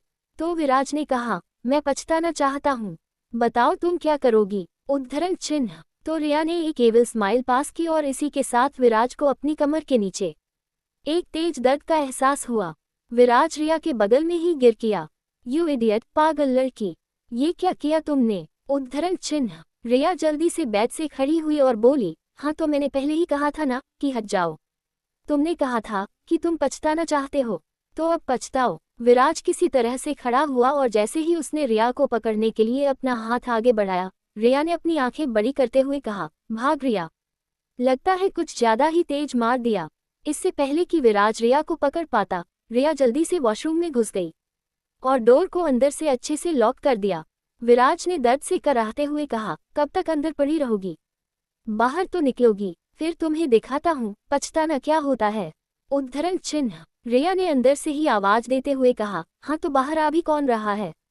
रिया को चैलेंज करना अच्छे अच्छे को भारी पड़ जाता है, ये बात हमेशा याद रखना विराज सिंघानिया। उद्धरण चिन्ह फिर आसपास देखते हुए बोली, अब मैं कहाँ सोऊंगी? तभी उसकी नज़र बाथटब पर गई। रिया, इस विराज कमीने की वजह से पूरी रात मुझे बाथटब में गुजारनी होगी, इडियट, रिया ने अजीब से एक्सप्रेशन के साथ कहा। दूसरा दिन रिया बाथटब में ही सुकून से पड़ी हुई थी, पर उसकी हालत ऐसी थी जिसे देखकर कोई भी हंस दे। उसका एक हाथ बाथटब से बाहर लटक रहा था और एक पैर भी। तभी उसे अपने ऊपर पानी की बूंदें महसूस होने लगी। उसने नींद में ही कहा, अब ये बारिश कहाँ से शुरू हो गई? उद्धरण चिन्ह फिर अपने चेहरे को रगड़ते हुए कहा, यार ये भगवान को भी चैन नहीं मिलता है क्या? बैठे बैठे कोई ना कोई खुराफात करते रहते हैं। इतनी अच्छी नींद आ रही है और बारिश करके बैठ गए। उद्धरण चिन्ह तभी रिया को महसूस हुआ कि वो बारिश नहीं है। रिया ने झटके से अपनी आंखें खोली तो देखा विराज शॉवर हाथ में लिए हुए उसे ही देख रहा था। विराज को सामने देखकर रिया ने जल्दी से अपनी आंखें रगड़ी। उसे लगा कि वो कोई सपना देख रही है। फिर वापस विराज की तरफ देखते हुए कहा, क्या तुम सच्ची मुच्ची यहाँ हो? तो विराज ने कहा, हाँ रिया डियर, मैं सच्ची मुच्ची यहाँ हूँ, तुम कोई सपना नहीं देख रही हो। रिया जैसे ही खड़ी होने लगी, विराज ने उसके कंधे पर हाथ रख उसे वापस बाथटब में ही धकेल दिया। रिया ने देखा कि बाथटब में पानी भरता जा रहा था। विराज ने कहा, कल रात जो तुमने किया है उसकी पनिशमेंट तो अब तुम्हें भुगतनी होगी रिया, ताकि आइंदा से याद रखो कि मुझसे तुम्हें एक हद तक ही उलझना है। उद्धरण चिन्ह धीरे धीरे कर बाथटब पूरा भर गया। रिया जितनी बार उठने की कोशिश करती, विराज उसे वापस पानी में ही धकेल देता। रिया अब पानी में डूबने लगी थी क्योंकि वो अपना बैलेंस नहीं बना पा रही थी और बार बार बाथटब में फिसल रही थी। वहीं विराज ने अब रिया के कंधे को पकड़कर उसे पूरी तरह से पानी में ही डाल दिया। रिया अब विराज की पकड़ से छूटने की कोशिश कर रही थी। विराज बार बार उसे पानी में धकेलता और खुद ही उसे ऊपर खींच लेता, लेकिन इस बीच रिया अपने होश खोने लगी। दरअसल रिया को पानी का फोबिया था। कुछ देर बाद विराज ने देखा कि रिया कुछ रिएक्ट नहीं कर रही है, तो उसने जल्दी से रिया को अपनी तरफ खींचा और अपनी बाहों में लेते हुए उसके गालों को थपथपाते हुए कहा, रिया देखो, तुम फिर से एक्टिंग कर रही हो ना, मुझे अच्छे से पता है, पर इस बार तुम्हारी ये ट्रिक मुझ पर नहीं चलेगी। उद्धरण चिन्ह पर विराज ने देखा कि रिया का चेहरा अब सफ़ेद पड़ता जा रहा था और उसके होंठ भी नीले हो रहे थे। रिया की हालत देखकर विराज एकदम से घबरा गया। उसने जल्दी से रिया को बाथटब से बाहर निकाला और नीचे फर्श पर ही लिटा दिया। उसने रिया को होश में लाने की बहुत कोशिश की पर वो होश में ही नहीं आ रही थी, इसलिए उसने पेट पर प्रेशर देते हुए उसके मुंह में गए पानी को निकालने की कोशिश की। पेट पर प्रेशर देने की वजह से रिया के मुंह से पानी बाहर आने लगा, पर वो होश में नहीं आ रही थी। विराज ने फिर से उसके गालों को थपथपाया। सॉरी, मैं दोबारा ऐसा नहीं करूंगा, प्लीज होश में आ जाओ, प्लीज प्लीज। उद्धरण चिन्ह। विराज पहली बार रिया को लेकर इतना ज्यादा घबरा गया था। उसने रिया के होठों पर होंठ रख उसे कृत्रिम सांस देने की कोशिश की और कुछ ही देर में उसकी कोशिश कामयाब भी हुई। रिया ने एक लंबी सांस ली और जोर जोर से खांसने लगे। रिया को होश में आते देख विराज के चेहरे पर राहत से भरी एक बड़ी सी स्माइल आ गई। उसने जल्दी से रिया को अपने सीने में छुपाते हुए कहा, थैंक गॉड कि तुम्हें होश में आ गया। तुम्हें नहीं पता मैं कितना डर गया था। तुम्हें अगर कुछ हो जाता तो मैं क्या करता। रिया। उद्धरण चिन्ह। रिया अभी भी खांसे जा रही थी। विराज उसकी पीठ को रब कर रहा था। कुछ देर बाद रिया जब थोड़ा शांत हुई तो विराज ने उससे दूर होकर कहा, मैंने तो सिर्फ तुम्हें थोड़ी देर के लिए ही पानी में डाला था, फिर तुम्हारी ये हालत क्यों हुई। उद्धरण चिन्ह। तो रिया ने थोड़ा सा खांसते हुए कहा, मुझे पानी से डर लगता है। वो मैं बचपन में एक बार स्विमिंग सीखने के लिए गई थी तो स्विमिंग पूल में डूबते डूबते बची थी, तब से ही मुझे पानी में जाने से डर लगने लगा। उद्धरण चिन्ह। तो विराज ने कहा, पर इडियट ये तो बाथटब है। एपिसोड 194। कहानी अब तक। रिया ने एक लंबी सांस ली और जोर जोर से खांसने लगे। रिया को होश में आते देख विराज के चेहरे पर राहत से भरी एक बड़ी सी स्माइल आ गई। उसने जल्दी से रिया को अपने सीने में छुपाते हुए कहा, थैंक गॉड कि तुम्हें होश में आ गया। तुम्हें नहीं पता मैं कितना डर गया था। तुम्हें अगर कुछ हो जाता तो मैं क्या करता। रिया। उद्धरण चिन्ह। रिया अभी भी खांसे जा रही थी। विराज उसकी पीठ को रब कर रहा था। कुछ देर बाद रिया जब थोड़ा शांत हुई तो विराज ने उससे दूर होकर कहा, मैंने तो सिर्फ तुम्हें थोड़ी देर के लिए ही पानी में डाला था, फिर तुम्हारी ये हालत क्यों हुई। उद्धरण चिन्ह। तो रिया ने थोड़ा सा खांसते हुए कहा, मुझे पानी से डर लगता है। वो मैं बचपन में एक बार स्विमिंग सीखने के लिए गई थी तो स्विमिंग पूल में डूबते डूबते बची थी, तब से ही मुझे पानी में जाने से डर लगने लगा। उद्धरण चिन्ह। तो विराज ने कहा, पर इडियट ये तो बाथटब है। अब आगे। रिया ने कहा, इस बाथटब में भी ऐसा ही फील हुआ जैसे कि मैं स्विमिंग पूल में डूब रही हूँ, इसीलिए। उद्धरण चिन्ह। विराज ने एक बार फिर से रिया को अपनी सीने से लगाया और उसके बालों को चूमते हुए कहा, नहीं मैं तुम्हें कुछ नहीं होने दे सकता। मैं तो सिर्फ तुम्हें डराना चाहता था। मुझे नहीं पता था कि तुम्हारी ये हालत हो जाएगी। I am sorry. रिया को विराज पर बड़ी हैरानी हो रही थी क्योंकि पहली बार उसने विराज का ये नया रूप देखा था। उसने मन ही मन कहा, क्या वाकई में अगर मुझे कुछ हो जाता तो विराज को फर्क पड़ता। उद्धरण चिन्ह। विराज ने फिर से रिया के चेहरे की तरफ देखा और कहा, तुम ठीक हो ना। देखो अगर तुम बेहतर महसूस नहीं कर रही हो तो मैं डॉक्टर को बुला देता हूँ। रिया ने कहा, नहीं मैं ठीक हूँ, बस मैं कपड़े चेंज कर लूँ। उद्धरण चिन्ह। विराज ने रिया को खड़ा करते हुए कहा, ठीक है मैं बाहर हूँ, अगर तुम्हें किसी भी चीज़ की जरूरत हो तो मुझे बुला लेना। उद्धरण चिन्ह। रिया ने अपना सर हाँ में हिलाया और विराज बाहर चला गया। रिया ने मिरर में अपना फेस देखते हुए कहा कि ये विराज को क्या हो गया, मेरी इतनी फिक्र कब से होने लगी है इसे। खैर रिया, आज तू पक्का मरते मरते बची है। उद्धरण चिन्ह। योजक चिन्ह। खुराना मेंशन। अंश ऑफिस के लिए निकल ही रहा था कि हीर जल्दी से भागते हुए उसके पास आए और बोली, अंश वो आप ऑफिस जा रहे हैं तो मुझे मेरे पापा के घर छोड़ते हुए जाए। अंश ने पूछा, क्यों। उद्धरण चिन्ह। तो हीर ने कहा, वो मेरा बहुत मन कर रहा है, अपने पापा और माँ से मिले हुए बहुत दिन हो गए ना, उनसे मिली भी नहीं। उद्धरण चिन्ह। तो अंश ने कहा, ठीक है पर शाम को वापस आ जाना। हीर ने जल्दी से अपना सिर हाँ में हिलाया तो अंश ने पहले आसपास देखा और झुककर हीर के गाल पर किस करते हुए कहा, तुम जानती हो ना कि रात को मुझे तुम्हारे बिना नींद नहीं आती है। हीर ने शर्मा कर अपनी नजरें दूसरी तरफ फेरते हुए कहा, अंश हम इस वक्त हॉल में खड़े हैं, प्लीज आप यहाँ तो ऐसी बातें मत कीजिए।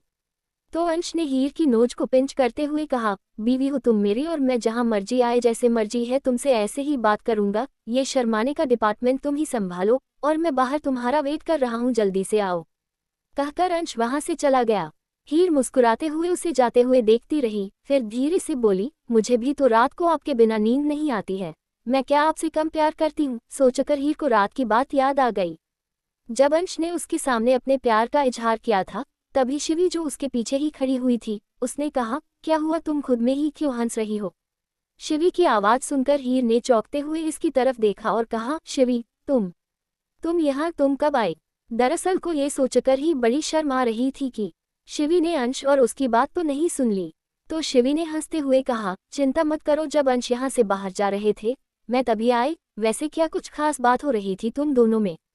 हीर ने शिवी के पास आते हुए कहा, नहीं कुछ भी खास नहीं, वो तो मैं उनसे कह रही थी कि मुझे आज मेरे मायके जाना है, बहुत दिन हो गए ना अपनी फैमिली से नहीं मिली। तो शिवी ने कहा, अच्छी बात है हीर। कहते हुए शिवी के चेहरे पर थोड़े से उदासी वाले भाव आए। तो हीर ने उसके चेहरे को गौर से देखते हुए कहा, हेयर तुम्हें क्या हुआ, तुम इतना सैड क्यों हो रही हो? तो शिवी ने फीकी सी स्माइल करते हुए कहा, नहीं कुछ भी नहीं, बस ऐसे ही। कहकर शिवी जैसे ही वहां से जाने लगी तो हीर ने उसका हाथ पकड़कर उसे रोकते हुए कहा, शिवी तुम मेरी दोस्त भी हो ना, तो क्या तुम मुझसे अपनी फीलिंग्स और अपनी उदासी छुपाओगी? तो शिवी ने एक बार फिर से एक फीकी स्माइल के साथ कहा, मेरा भी मन करता है कि मेरे मायके में भी कोई मेरा इंतजार करे और मैं भी ऐसे मिलने के लिए जाऊं, पर हर किसी की किस्मत इतनी अच्छी नहीं होती है हीर। पर मैं तुम्हारे लिए बहुत खुश हूं कि तुम्हें इतना प्यार करने वाला मायका मिला। तो हीर ने कहा, तो एक काम करते हैं ना, तुम मेरे मायके को भी अपना मायका बना लो, फिर हम दोनों मिलकर वहां पर उनसे मिलने जाया करेंगे। तो शिवी ने हंसते हुए कहा, यह अच्छा आइडिया है, आज से तुम्हारा मायका भी मेरा मायका। तो हीर ने कहा, तो चलो इसी बात पर तुम भी मेरे साथ मेरे मायके चलो। तो शिवी ने कहा, पर आज नहीं, तुम्हें पता है ना मैं शिवांश के साथ ऑफिस जाती हूँ, मैं फिर कभी तुम्हारे साथ चलूंगी, आज तुम खुद हो आओ, ठीक है? तभी शिवांश ने सीढ़ियों से नीचे उतरते हुए कहा, शिवी तुम रेडी हो ना? शिवी और हीर दोनों ने ही एक साथ शिवांश की तरफ देखा। तो शिवी ने कहा, हाँ शिवांश मैं रेडी हूँ, मैं आपके आने का ही वेट कर रही थी। शिवांश जाकर उन दोनों के पास खड़ा हुआ और हीर से कहा, हीर अंश चला गया क्या? तभी हीर ने अपने सिर पर हाथ रखते हुए कहा, हे भगवान, मैं तो भूल ही गई कि ये बाहर गाड़ी में मेरा वेट कर रहे होंगे। अच्छा मैं अभी इनके पास जा रही हूँ, मुझे अपने मायके जाना है ना। कहकर हीर बिना शिवांश की बात का जवाब दिए ही बाहर भाग गई।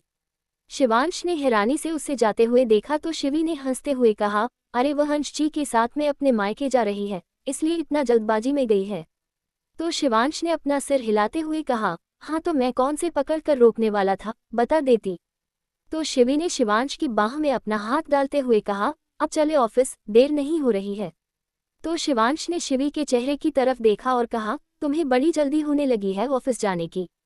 तो शिवी ने मन ही मन कहा, हाँ तो जल्दी तो होगी ना, मुझे थोड़ी पता था आपके इतने सारे क्लाइंट्स में खूबसूरत औरतें भी हैं जो आपको बड़ी ही हसरत भरी नजरों से देखती है।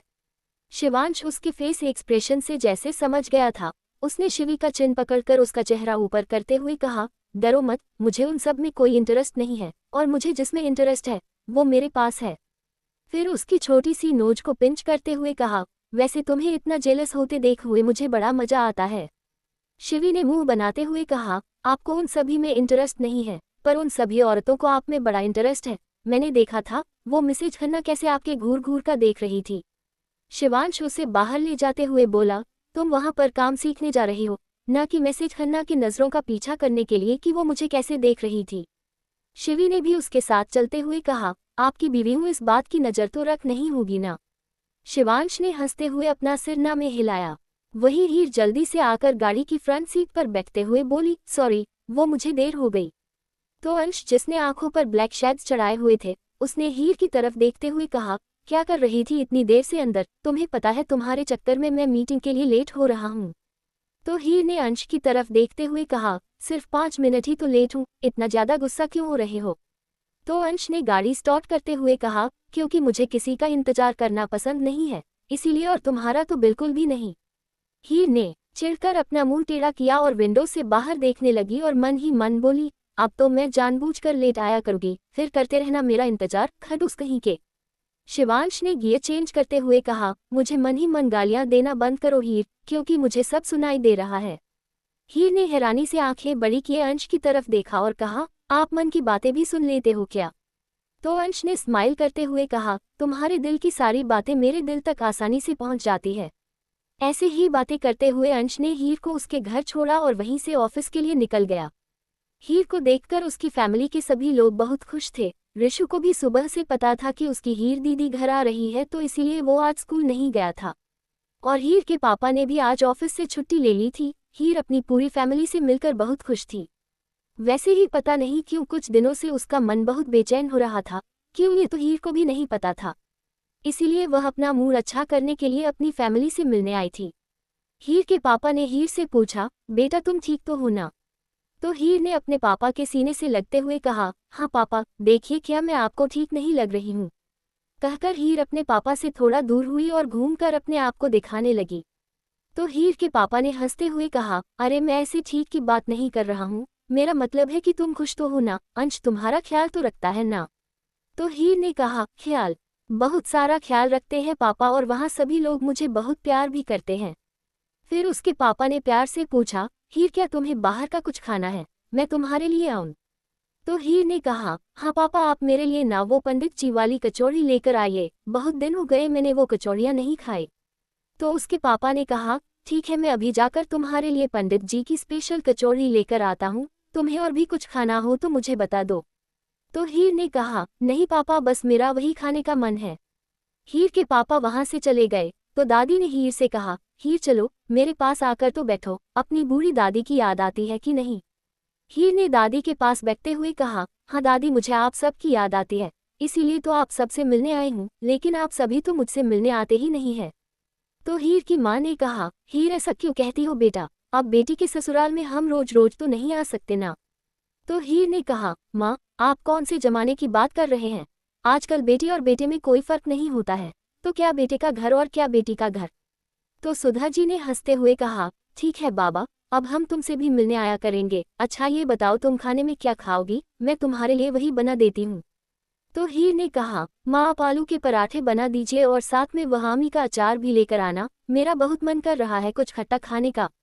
तो सुधा जी ने कहा, तुम अचार कब से खाने लगी हीर, तुम्हें तो आलू के पराठे के साथ चटनी पसंद है ना?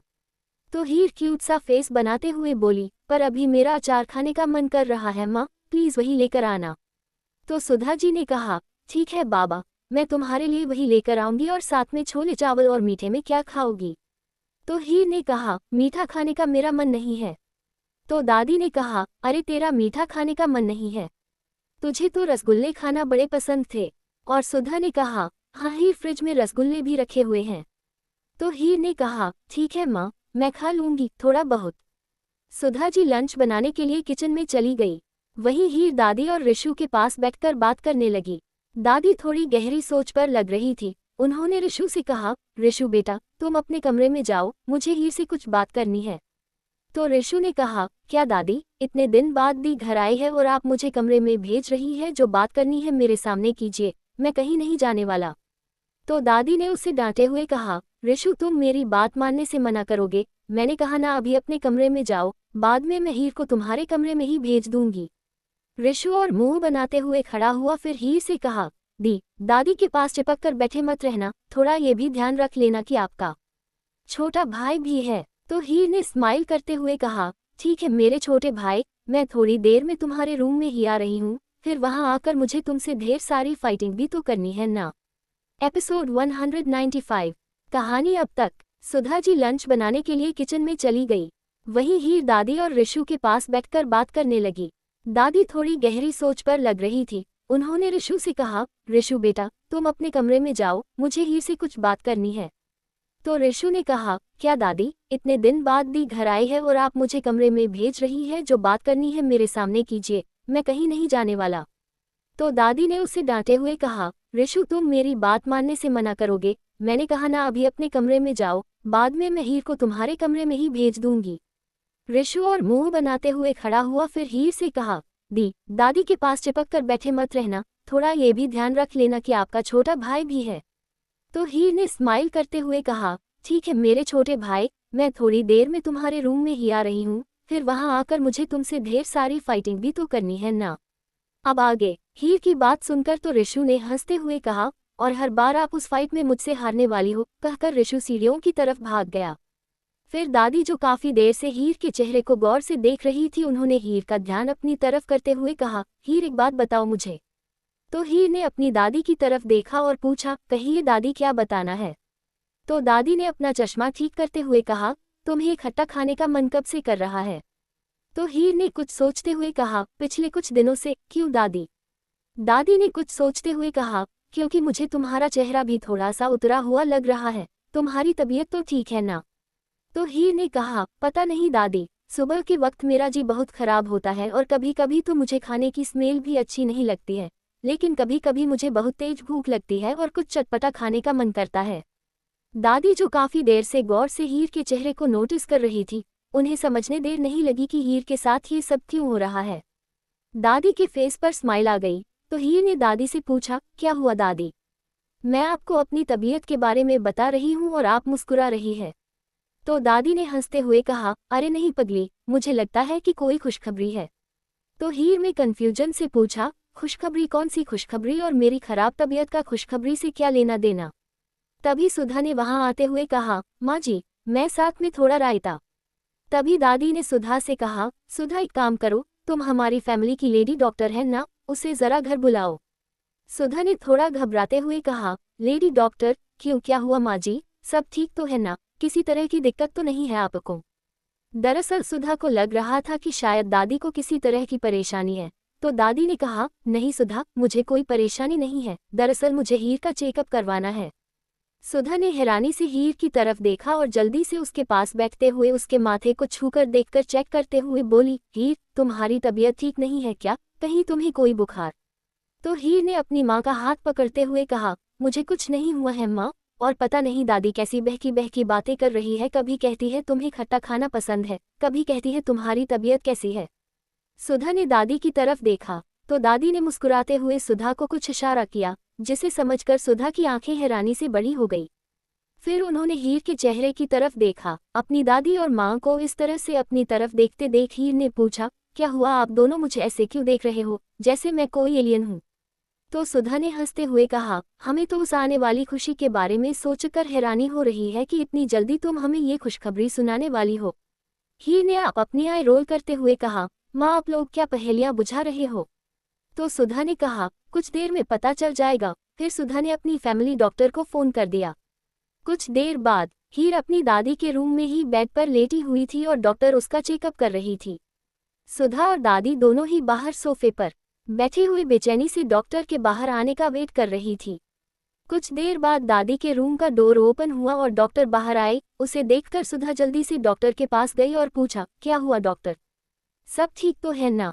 तो डॉक्टर ने मुस्कुराते हुए कहा, ठीक नहीं, बहुत कुछ अच्छा है, हीर वाकई में प्रेग्नेंट है। ये सुनकर सुधा और दादी दोनों के ही चेहरे पर बड़ी सी मुस्कान आ गई। दादी ने हाथ जोड़कर ऊपर वाले का शुक्रिया अदा करते हुए कहा, मैं तो कल ही मंदिर जाऊंगी प्रसाद चढ़ाने, आखिर में परनानी जो बनने वाली हूँ। सुधा ने भी हंसते हुए कहा, और मैं नानी बनने वाली हूँ माँ जी। फिर डॉक्टर ने उन दोनों से कहा, अच्छा वैसे हीर की एज अभी काफ़ी कम है, तो उसे बहुत एहतियात बरतनी होगी, आप लोग उसका अच्छे से ख्याल रखना, मैं चलती हूँ। कहकर डॉक्टर वहां से चली गई। दादी और सुधा रूम के अंदर गई।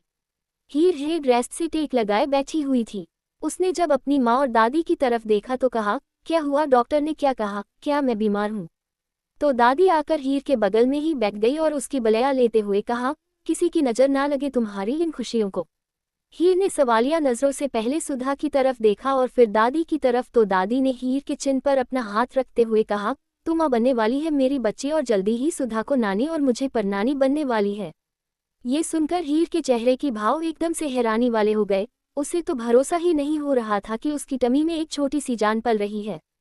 उसने झुककर अपनी टमी की तरफ देखा और अपना हाथ उस टमी पर रखते हुए मन ही मन कहा, क्या वाकई में मेरी टमी में छोटू सा बेबी है? सुधा ने प्यार से हीर के बालों में हाथ फेरते हुए कहा, तुम्हें अपना ध्यान रखने की बहुत ज़रूरत है और मैं अभी अंश को कॉल कर उसे भी ये खुशखबरी देती हूँ। तभी हीर ने अपनी माँ का हाथ पकड़ते हुए कहा, माँ आप अभी इन्हें कुछ मत बताए, मैं खुद ही इन्हें ये सरप्राइज दूंगी। तो दादी ने कहा, ठीक है सुधा, तुम अंश को फ़ोन मत करना, हीर अपने तरीके से ही अपने पति को सरप्राइज देगी, है ना हीर? दादी ने थोड़ा छेड़ते हुए कहा। तो हीर ने शर्मा कर दादी के कंधे पर अपना सर रखते हुए कहा, दादी अब आप मुझे परेशान मत कीजिए। दादी ने हीर के बालों में हाथ फेरते हुए कहा, अब कुछ ही महीनों में एक छोटा सा नन्हा मुन्ना मेहमान आने वाला है, जो अब तुम्हें परेशान करेगा। अब बचपना छोड़कर थोड़ी सी समझदार बनो और अपने खाने पीने का पूरा ख्याल रखो। दादी ने और भी कई सारी हिदायतें हीर को दी। हीर का मन तो ऐसा हो रहा था जैसे वो चिल्ला चिल्ला कर पूरी दुनिया को बताए, लेकिन उसे तो सबसे पहले अंश को सरप्राइज देना था। उसने सुधा से कहा, माँ मैं एक काम करती हूँ, मैं अंश के ऑफिस चली जाती हूँ और वहीं जाकर उन्हें ये गुड न्यूज़ दूंगी। तो सुधा ने कहा है, सब्र करो हीर, तुम अभी कुछ देर पहले ही तो आए हो, इतनी जल्दी चली भी जाओगी? तुम शाम को अंश को बता देना। अब हीर से सब्र होने से रहा, वो तो अब गिन गिन के वक्त निकाल रही थी कि कब शाम हो और अंश उसे लेने के लिए आए। शाम का वक्त। हीर बेचैनी से बार बार मेन डोर की तरफ देख रही थी कि तभी डोर बेल बजी। हीर जल्दी से सोफे से खड़ी हुई और जैसे ही भागकर वहां जाने लगी, सुधा ने उसका हाथ पकड़ते हुए कहा, तुम भूल गई, हमने तुझे क्या कहा था कि झटके से सोफ से क्यों उठी और अब भाग कर जा रही थी? बेटा तुम अब हर काम आराम से किया करो, चलो बैठो, मैं जाकर डोर ओपन करती हूँ। सुधा ने जाकर डोर ओपन किया तो सामने ही उनका ड्राइवर खड़ा हुआ था। हीर ने वहां आते हुए पूछा, अरे रमेश अंकल आप अंश नहीं आए? तो ड्राइवर ने कहा, छोटी बहू उनको जरूरी काम आ गया था, इसलिए उन्होंने मुझे भेजा है आपको लाने के लिए। तो हीर ने कहा, ठीक है कोई बात नहीं।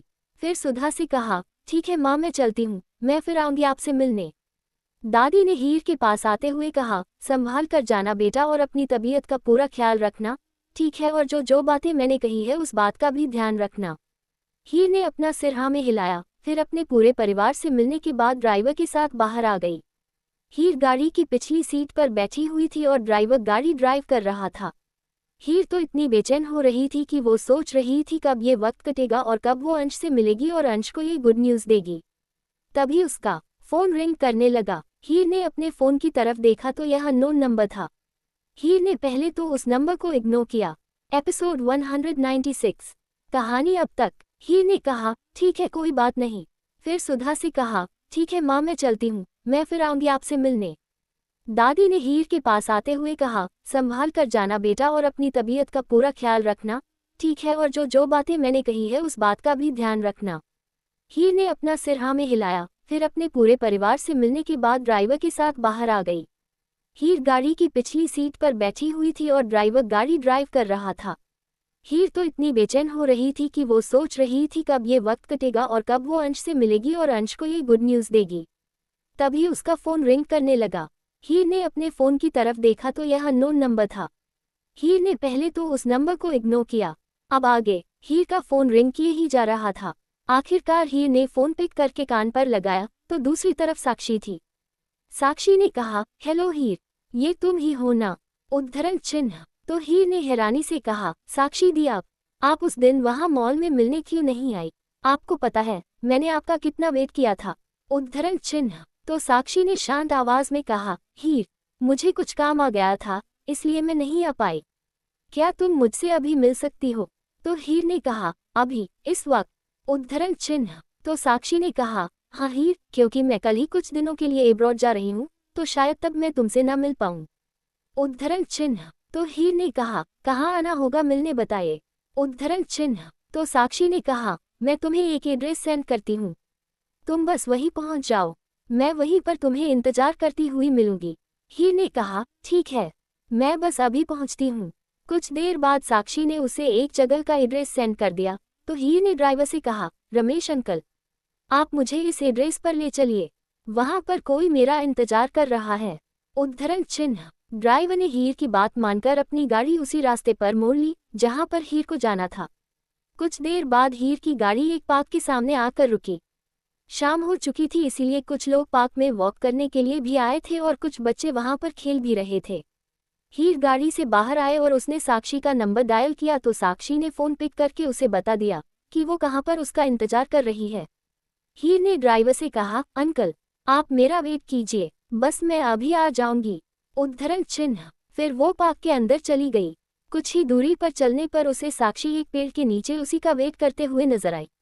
दरअसल हीर ने साक्षी को उस दिन मॉल में देखा था इसलिए हीर साक्षी को पहचान गई थी। हीर ने अपने कदम साक्षी की तरफ बढ़ाए। साक्षी की पीठ हीर की तरफ थी इसलिए वो हीर को देख नहीं पाई। हीर साक्षी के पीछे जाकर खड़ी हुई और कहा, साक्षी दी। उद्धरण चिन्ह। ये आवाज सुनकर साक्षी ने पलटकर हीर की तरफ देखा और उसके फेस पर छोटी सी स्माइल आ गई। उसने आगे बढ़कर जल्दी से हीर को अपने गले लगा लिया। पहले तो हीर थोड़ा चौंक गई लेकिन फिर हीर के फेस पर भी स्माइल आ गई। साक्षी ने हीर को खुद से थोड़ा दूर किया और आंखों में नमी लिए बोली, उस वक्त मैं तुम्हें पहचान नहीं पाई, लेकिन मुझे लगा था कि मैंने तुम्हें कहीं देखा है। तुम जितनी प्यारी फोटो में लग रही थी उससे कहीं ज्यादा प्यारी हो हीर। उद्धरण चिन्ह। साक्षी की बात पर हीर मुस्कुरा दी। साक्षी ने फिर हीर का हाथ पकड़ते हुए कहा, चलो बैठकर बात करते हैं। फिर वो दोनों ही वहीं पर रखे एक बेंच पर जाकर बैठ गए। कुछ देर दोनों के बीच चुप्पी छाई रही। साक्षी को समझ नहीं आया कि वो अपनी बात कैसे शुरू करे। तभी हीर ने कहा, दी, वो आपने बोला था ना उस दिन की, आपको मुझे कुछ बताना है।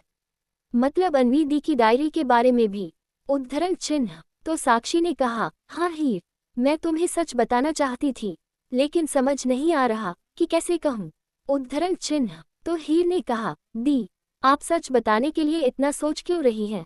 उद्धरण चिन्ह। तो साक्षी ने एक फीकी स्माइल के साथ कहा, हीर, तुम जानती हो कुछ सच ऐसे होते हैं जो हमारी दुनिया हिलाकर रख देते हैं।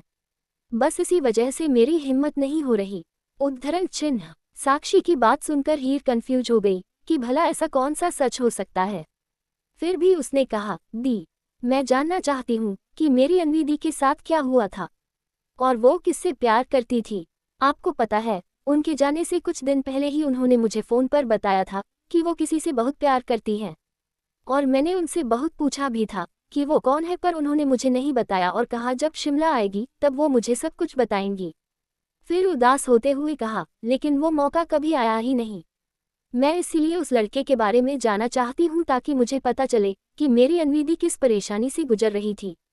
क्योंकि अगर अन्वी दी और वो लड़का एक दूसरे से प्यार करते थे तो उन्हें जरूर पता होगा कि मेरी अन्वी दी के साथ क्या हो रहा था। ये सुनकर साक्षी ने सार्कास्टिक स्माइल के साथ कहा, वो लड़का तुम्हें क्या बताएगा जबकि वजह तो वही था। उद्धरण चिन्ह। कहते हुए साक्षी की आवाज में एक नफरत वाली फीलिंग महसूस हुई तो हीर ने पूछा, मतलब? उद्धरण चिन्ह। तो साक्षी ने गहरी सांस ली और फिर अपने बैग में रखी हुई एक डायरी को हीर की तरफ बढ़ाते हुए कहा, ये लो, इसे पढ़ लेना, तुम्हें अपने सारे सवालों के जवाब मिल जाएंगे। उद्धरण चिन्ह। हीर ने पहले साक्षी के हाथ में पकड़ी डायरी की तरफ देखा और फिर साक्षी की तरफ। साक्षी ने कहा, लो हीर, ये अन्वी की अमानत है जो मैं तुम्हें सौंपना चाहती हूँ। ये काफी सालों से मेरे पास थी पर आज तुम्हें देकर जैसे मुझे एक वादे से मुक्ति मिल गई। उद्धरण चिन्ह। हीर ने उस डायरी को लिया और जैसे ही खोलने लगी, साक्षी ने उसका हाथ पकड़कर रोकते हुए कहा, अभी नहीं, मेरे जाने के बाद। लेकिन एक बात मैं तुम्हें कहना चाहती हूँ, हीर प्लीज खुद को संभाल लेना, टूटने मत देना। मैं चाहती तो ये सब तुमसे छुपा सकती थी, लेकिन तुम्हारे लिए भी ये सब जानना बहुत जरूरी है ताकि तुम अपने आसपास के लोगों को पहचान सको। उद्धरण चिन्ह। तभी साक्षी का फोन रिंग करने लगा। साक्षी ने अपने हाथ में पकड़े फोन की स्क्रीन की तरफ देखा और हीर से कहा, हीर, मुझे अभी जाना होगा, प्लीज अपना ख्याल रखना। उद्धरण चिन्ह। हीर ने धीरे से अपना सिर हाँ में हिलाया तो साक्षी उठकर वहां से चली गई। वो अभी कुछ दूरी पर गई थी कि उसने एक बार फिर पलटकर हीर की तरफ देखा जो उस डायरी को ही देख रही थी। साक्षी ने मन ही मन कहा, हीर, तुम बहुत प्यारी हो और मैं भगवान से प्रे करूंगी कि ऊपर वाला तुम्हें इस सच को बर्दाश्त करने की हिम्मत दे और सही रास्ता दिखाए। सोचकर उसने अपने कदम आगे बढ़ा दिए। वहीं हीर ने मन ही मन कहा, ऐसा क्या है इस डायरी में, और मुझे साक्षी दी की बातों से ऐसा क्यों लगा जैसे वो मुझे ही सतर्क रहने के लिए कह रही हूँ। उद्धरण चिन्ह। अब हीर के अंदर उस डायरी को पढ़ने की उत्सुकता बढ़ने लगी। वो और सब्र नहीं कर सकती थी। आखिर इतने साल उसने वेट किया था अपनी बहन के बारे में जानने के लिए। उसने डायरी का पहला पेज खोला ही था कि तभी उसमें उसे कुछ फोटोग्राफ नजर आए जो उसकी अन्वी दी, साक्षी और खुद हीर के भी थे। किसी फोटो में अन्वी साक्षी के साथ थी तो कुछ फोटोज हीर के साथ भी थे और कुछ फोटो उसमें सिर्फ हीर के थे। ये देखकर हीर की फेस पर स्माइल आ गई। उसकी आंखें नम हो गई क्योंकि उसे ऐसा लग रहा था जैसे उसकी अन्वी दी उसके सामने ही बैठी है और वो उसे ही देख रही है। अपनी आंखों में आए नमी को हीर ने साफ किया और उस डायरी का दूसरा पन्ना पलटा। अन्वी ने अपने प्यार के एक एक एहसास को शब्दों में पिरोकर जैसे उस डायरी में उतार दिया था। जैसे जैसे हीर उस डायरी को पढ़ रही थी, उसके फेस पर स्माइल आ रही थी क्योंकि उसमें लिखी हर एक लाइन साफ जता रही थी कि अन्वी अपने प्यार को लेकर कितना ज्यादा सीरियस थी। लेकिन तभी कुछ पढ़ने पलटने के बाद जैसी उसकी नज़र अंश के नाम पर गई तो हीर ने कहा, अंश, क्या अन्वी दीदी जिससे प्यार करती थी उसका नाम भी अंश है? इसका मतलब हम दोनों को एक जैसे नाम वाले लड़के से प्यार हुआ था। क्या इत्तेफाक है? उद्धरण चिन्ह। अंश का नाम उस डायरी में पढ़कर हीर के दिमाग में ये बात आई नहीं कि वो दोनों लड़के एक भी हो सकते हैं। उसे तो यही लगा था कि अंश कोई दूसरा ही लड़का है। तभी कुछ पन्ने पलटने के बाद हीर को इस डायरी के बीचों बीच वो फोटो नजर आई जिसे देखकर हीर का दिमाग एकदम से ब्लैंक हो गया। क्योंकि वो फोटो अंश खुराना की थी। हीर ने कांपते हाथों से उस फोटो को उठाया। उसे समझ नहीं आया कि अंश की फोटो इस डायरी में क्या कर रही है। तभी उसने अंदर वापस डायरी की तरफ देखा और जहां उसे अंश का नाम दिख रहा था, उसके दिल की धड़कनें किसी घबराहट और अनजाने आशंका से बढ़ती जा रही थी, क्योंकि अन्वी ने कहीं भी अंश खुराना नहीं लिखा था, सिर्फ अंश का ही नाम लिखा हुआ था। इसीलिए पहले हीर कंफ्यूज थी। हीर बड़ी मुश्किल से बोली, अंश की फोटो दी के डायरी में क्या कर रही है, और यहाँ पर क्यों? क्या जिस लड़के से दी प्यार करती थी वो मेरे अंश? नहीं, नहीं, ऐसा कैसे हो सकता है? ऐसा कुछ नहीं होगा। मेरे अंश ने तो कभी किसी और लड़की से प्यार किया ही नहीं था। वो तो सिर्फ मुझसे ही प्यार करते हैं। उद्धरण चिन्ह। हीर बड़ी मुश्किल से इन शब्दों को बोल पा रही थी, शायद उन शब्दों के जरिए खुद को ही समझाने की कोशिश कर रही थी। हीर ने डायरी के और पन्ने पलटे और जैसे जैसे वो एक एक पन्ना पलटे जा रही थी, उसका दिल धक्का से रह गया।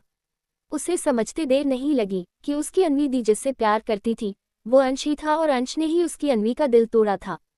हीर का दिमाग पूरी तरह से ब्लैंक हो गया था। उसकी आंखों से आंसू बह रहे थे और वो खाली नजरों से उस डायरी के पन्ने को पलटते हुए उसमें लिखे हर एक शब्द को पढ़ रही थी। उसे वहां बैठे कितना वक्त बीत गया उसे पता ही नहीं चला। वहीं आखिरी पन्ने पर लिखी बातों को पढ़कर हीर का रहा सहा सब्र भी अब खत्म हो गया, क्योंकि उस पर लिखा हुआ था उसकी अन्वीदी का दर्द, उसकी तकलीफ, वो सारी वजह जिस वजह से उसने अपनी जिंदगी खत्म करने की का फैसला कर लिया था। और वो पन्ना उसी डेट को लिखा गया था जिस दिन अन्वी ने सुसाइड किया था। टूटकर चाहा था मैंने तुम्हें अंश, अगर मुझे धोखा ही देना था तो क्यों मेरे दिल में अपने लिए प्यार का एहसास जगाया? कितनी आसानी से तुमने मुझे कह दिया कि तुम्हें मुझसे प्यार कभी था ही नहीं। तो फिर वो सब क्या था अंश? तुम्हें तो एहसास भी नहीं है कि तुमने मुझे तोड़कर रख दिया है, मेरी आत्मा तक को लहूलुहान कर दिया है। मैं इस टूटे दिल के साथ नहीं जी सकती। मुझे तो अपनी सांसें भी मुझ पर भारी महसूस हो रही हैं। लेकिन अगर तुम मेरी लाइफ में नहीं तो फिर ये लाइफ किस काम की? मुझे इसे भी खत्म कर देना चाहिए, क्योंकि मैं तुम्हारे बिना नहीं रह पा रही हूँ। मेरे लिए हर गुजरता पल सिर्फ तकलीफ से भरा हुआ है। मुझसे बर्दाश्त नहीं हो रहा। मैंने कितने सपने देखे थे तुम्हें लेकर कि जल्द ही कॉलेज खत्म होने के बाद हम शादी कर लेंगे, लेकिन वो टूटे हुए सपने मेरे दिल में किसी खंजर की तरह चुभ रहे हैं। मुझसे ये दर्द बर्दाश्त नहीं हो रहा। मैंने बहुत कोशिश की खुद को संभालने की, पर मैं फेल हो गई। मैं फेल हो गई अंश। तुम्हें मेरे साथ ऐसा नहीं करना चाहिए था। इस आखिरी पन्ने को पढ़कर हीर जैसे सदमे में ही चली गई। उसके हाथ से डायरी छूटकर वहीं नीचे घास पर ही गिर गई और वो काफी देर तक खाली नजरों से किसी शून्य में ताक रही थी। वो तो जैसे अलग ही दुनिया में थी, जहां उसकी आंखों के आगे अंश के साथ बीते एक एक पल नजर आ रहे थे। अंश के वो चंद लफ्ज जिन्हें सुनने के लिए हीर ने इतना इंतजार किया था, उन्हें याद कर हीर की आंखों से आंसू थमने का नाम ही नहीं ले रहे थे। जो यादें कभी हीर के दिल को गुदगुदा जाती थी, उसके दिल में अंश के लिए प्यार का एहसास जगा जाती थी, आज वो सिर्फ उसे दर्द के सिवा कुछ नहीं दे रही थी। कभी उसे अपनी अन्वीदी के साथ बिताए हुए पल याद आ रहे थे, तो कभी अंश के साथ बीते पल। पर ये यादें सिर्फ उसे दर्द दे रही थी, तकलीफ दे रही थी। हीर ने खाली नजरों से घास पर पड़ी हुई उस डायरी की तरफ देखा और झुककर उस डायरी को उठाया और अपने सीने से लगाए कसकर अपनी आंखें बंद कर ली। उसे ऐसा लग रहा था जैसे वो अपनी अन्वी को गले लगाए हुए है। शाम से रात हो गई थी, अंधेरा भी घना होने लगा था, पर हीर काफी देर तक वहां बैठी उस डायरी को अपने सीने से लगाए रोए जा रही थी। उसे अपने दिल का दर्द बर्दाश्त नहीं हो रहा था। इस वक्त पार्क में भी कोई भी मौजूद नहीं था सिवाय हीर के। वही ड्राइवर बाहर खड़ा हुआ परेशानी से बार बार अपनी घड़ी को देख रहा था, क्योंकि हीर को पार्क में गए काफी वक्त बीत चुका था। जब काफी देर हो गई तो ड्राइवर को चिंता होने लगी कि कहीं हीर किसी परेशानी में तो नहीं है, इसलिए उसने भी पार्क में जाने का फैसला किया। वो पार्क में उस गेट से अंदर गया जहां से हीर अंदर गई थी। उसने सब जगह हीर को ढूंढ लिया, पर हीर उसे कहीं मिल नहीं रही थी। अब तो उसे घबराहट हो रही थी कि आखिर हीर कहाँ चली गई। उसने बिना देरी किए अपने फोन में अंश का नंबर डायल किया। एपिसोड 197। कहानी अब तक। शाम से रात हो गई थी, अंधेरा भी घना होने लगा था, पर हीर काफी देर तक वहां बैठी उस डायरी को अपने सीने से लगाए रोए जा रही थी। उसे अपने दिल का दर्द बर्दाश्त नहीं हो रहा था। इस वक्त पार्क में भी कोई भी मौजूद नहीं था सिवाय हीर के। वही ड्राइवर बाहर खड़ा हुआ परेशानी से बार बार अपनी घड़ी को देख रहा था, क्योंकि हीर को पार्क में गए काफी वक्त बीत चुका था। जब काफी देर हो गई तो ड्राइवर को चिंता होने लगी कि कहीं हीर किसी परेशानी में तो नहीं है, इसलिए उसने भी पार्क में जाने का फैसला किया। वो पार्क में उस गेट से अंदर गया जहां से हीर अंदर गई थी। उसने सब जगह हीर को ढूंढ लिया पर हीर उसे कहीं मिल नहीं रही थी। अब तो उसे घबराहट हो रही थी कि आखिर हीर कहाँ चली गई। उसने बिना देरी किए अपने फ़ोन में अंश का नंबर डायल किया। अब आगे सामने से अंश ने फ़ोन उठाया तो ड्राइवर ने घबराते हुए कहा, सर, वो छोटी बहू मिल नहीं रही है। उद्धरण चिन्ह। ये सुनते ही अंश, जो उस वक्त गाड़ी ड्राइव कर रहा था, उसने एकदम से ब्रेक लगाया और पूछा, व्हाट? हीर मिल नहीं रही है? क्या मतलब है कि हीर मिल नहीं रही है? तो ड्राइवर ने उसे सब बता दिया कि कैसे हीर ने उसे पार्क के सामने गाड़ी रोकने के लिए कहा था। ये सुनकर अंश ने कहा, कौन सी जगह पर हो तुम? मुझे एड्रेस सेंड करो। उद्धरण चिन्ह। तो ड्राइवर ने जल्दी से कहा, ठीक है, मैं आपको अभी एड्रेस सेंड करता हूँ। कहकर ड्राइवर ने फ़ोन डिस्कनेक्ट किया और अंश को उस जगह की लोकेशन सेंड कर दी और फिर गाड़ी के पास खड़े होकर अंश के आने का वेट करने लगा। 15 मिनट के अंदर ही अंश की गाड़ी उस पार्क के सामने आकर रुकी। अंश जल्दी से गाड़ी से बाहर आया तो ड्राइवर उसके पास भागते हुए आया और कहा, सर, मैंने पूरे पार्क में ढूंढ लिया है, पर मैम कहीं नहीं है। तो अंश ने कहा, तो कहाँ चली गई वो? और ऐसे कैसे जा सकती है? क्या तुम्हें बता कर गई थी कि वो कहीं और भी जाने वाली थी? उद्धरण चिन्ह। तो ड्राइवर ने कहा, नहीं सर, उन्होंने मुझे यहीं इंतजार करने के लिए कहा था और मेरे ख्याल से वो अंदर किसी से मिलने गई थी। उद्धरण चिन्ह। अंश ने पूछा, किसी से मिलने गई थी? मतलब? उद्धरण चिन्ह। तो ड्राइवर ने कहा कि जब वो गाड़ी ड्राइव कर रहा था तब हीर के पास किसी का फ़ोन आया था। शायद हीर उसी से मिलने गई हो। अंश ने फ्रस्ट्रेशन से अपने बालों में हाथ फेरते हुए कहा, अगर हीर पार्क में किसी से मिलने आई थी तो फिर वो यहाँ है क्यों नहीं? और हीर ऐसे किसी अनजान इंसान से मिलने तो नहीं जाएगी। जरूर वो उस इंसान को जानती थी। उद्धरण चिन्ह। अंश ने अपने कदम पार्क की तरफ बढ़ा दिए। पार्क में भले ही कोई भी मौजूद नहीं था पर लाइट की व्यवस्था काफ़ी अच्छी थी। अंश और उसका ड्राइवर एक बार फिर से हीर को सब जगह ढूंढने लगे। हीर को ढूंढते हुए अंश उसी जगह गया जहां पर हीर कुछ देर पहले बैठी हुई थी। अंश को समझ नहीं आया कि ऐसे अचानक से हीर कहाँ जा सकती है और बीच बीच में वो हीर का नंबर भी डायल कर रहा था। तभी उसे हीर के फ़ोन की रिंगटोन सुनाई दी। अंश ने पलटकर पीछे की तरफ देखा तो एक बेंच पर हीर का फ़ोन रखा हुआ था जो रिंग कर रहा था। इसे देखकर अंश ने जल्दी से फ़ोन उठाया और कहा, हीर का फ़ोन यहाँ है। तो फिर हीर कहाँ है? वो किसी मुसीबत में तो नहीं फंस गई? सोचकर अंश जैसे ही वहां से जाने लगा तभी उसके कदम जहां थे वहीं थम गए। फिर धीरे से वो पीछे की तरफ पलटा और घास पर रखी एक चीज को देखकर वो रुक गया। अंश घुटनों के बल बैठा और उस फोटो को उठाया। वो फोटो उल्टी साइड से घास पर पड़ी थी इसलिए अंश देख नहीं पाया था कि आखिर वो फोटो किसकी है। अंश ने उस फोटो को उठाया और जैसे ही उस फोटो की तरफ देखा उसकी आंखें एकदम से बड़ी हो गई। ये यहाँ क्या कर रही है? और उसे समझ नहीं आया कि हीर के फ़ोन के पास उसकी फ़ोटो क्या कर रही है। लेकिन तभी उसकी नज़र फ़ोटो के पीछे लेकर कुछ शब्दों पर गई जिसे पढ़ते ही अंश का दिमाग एकदम से सुन्न हो गया। उसके पीछे लिखा था, आई लव यू अंश। उसके नीचे ही अंश और अन्वी का नाम लिखा हुआ था और उन दोनों के नाम के बीच में हॉट बना हुआ था। अंश को समझते देर नहीं लगी कि यहाँ अभी क्या हुआ है। वो खड़ा हुआ और खोए हुए लहजे में ही कहा, हीर के पास ये फ़ोटो कैसे? और कहीं हीर को पता तो नहीं चल गया? नहीं नहीं, ऐसा नहीं हो सकता। मुझे हीर को ढूंढना होगा। मुझे उसे सारी बातें समझानी होगी। हीर कहीं कोई गलत कदम न उठा ले। उद्धरण चिन्ह। तभी ड्राइवर ने पीछे आते हुए खड़े होकर कहा, सर, इस पार्क के और भी 2 गेट हैं। कहीं हीर मैम उस गेट से तो नहीं गई हैं? उद्धरण चिन्ह। ये सुनकर अंश ने ड्राइवर को ऑर्डर देते हुए कहा, तुम गाड़ी घर ले जाओ, मैं हीर को ढूंढता हूँ। और हाँ, घर पर किसी को भी इस बारे में कुछ मत बताना। उद्धरण चिन्ह। ड्राइवर ने अपना सिर हाँ में हिलाया और पार्क से चला गया। अंश ने उस फोटो को देखते हुए कहा, मेरा अतीत कभी भी मेरे प्यार को मुझसे दूर नहीं कर सकता। मैं अपनी हीर को कभी खुद से दूर नहीं जाने दूंगा। मुझे उसे ढूंढना है और उसे पूरा सच बताना है। चाहे कुछ भी हो जाए, मैं हीर को नहीं खो सकता। उद्धरण चिन्ह। कुछ देर पहले उस डायरी को लेकर हीर खड़ी हुई और उसने अपने कदम आगे बढ़ा दिए। हीर को देखकर लग रहा था जैसे वो अपने होश में ही नहीं है।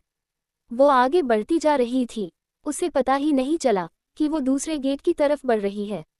दिल टूटना, दिल टूटना, दिल टूटना, दिल टूटना। जिंदगी ए जिंदगी, गम ना दे ए जिंदगी।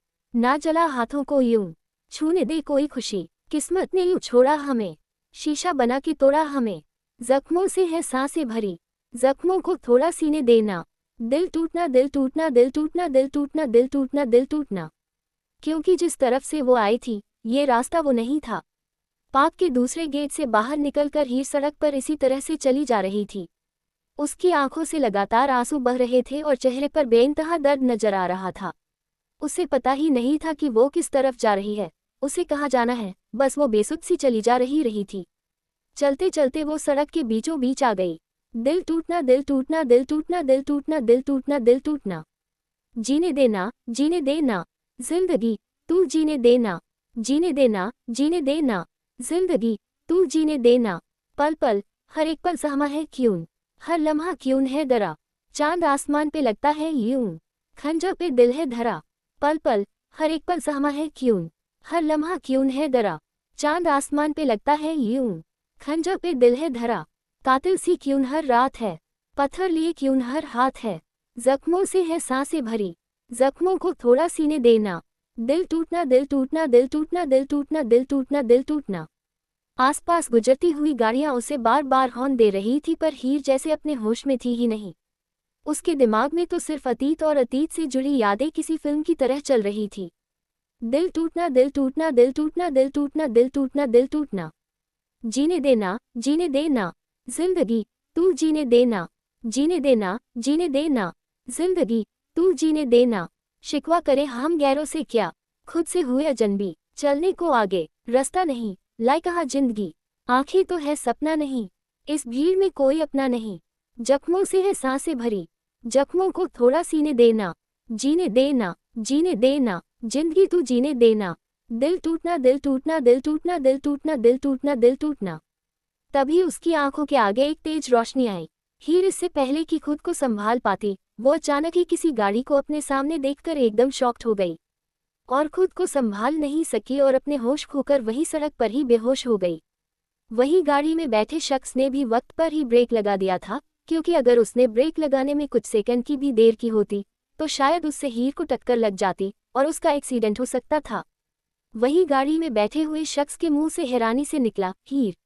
उद्धरण चिन्ह। ये कोई और नहीं विराज था, और हीर को इस तरह से इस हालत में सड़क पर देखकर उसे समझ नहीं आया कि हीर इस वक्त ऐसी हालत में क्यों है। वो जल्दी से अपनी गाड़ी से बाहर आया और अपने कदम हीर की तरफ बढ़ा दिए। इस तरह से किसी लड़की को बेहोश होते देखकर वहां आसपास भीड़ इकट्ठी होने लगी। विराज जल्दी से हीर के पास ही पंजों के बल बैठ गया और उसने हीर को होश में लाने के लिए उसके गाल थपथपाते हुए कहा, हीर क्या हुआ तुम्हें, होश में आओ। उद्धरण चिन्ह। विराज इतना तो समझ गया था कि हीर डर की वजह से बेहोश हुई है, क्योंकि गाड़ी तो उसने बहुत पहले ही रोक दी थी, पर हीर होश में नहीं आ रही थी। उसकी हालत देखकर विराज को समझ नहीं आया कि आखिर उसके साथ हुआ क्या है। उसे हीर के ऐसे बेहोश होने से चिंता भी हो रही थी। उसने जल्दी से हीर को अपनी गोद में उठाया और जल्दी से उसे अपनी गाड़ी की पिछली सीट पर लेटा दिया और गाड़ी का डोर बंद कर उसने ड्राइविंग सीट पर बैठकर गाड़ी स्टार्ट की और एक नज़र पीछे की तरफ देखा।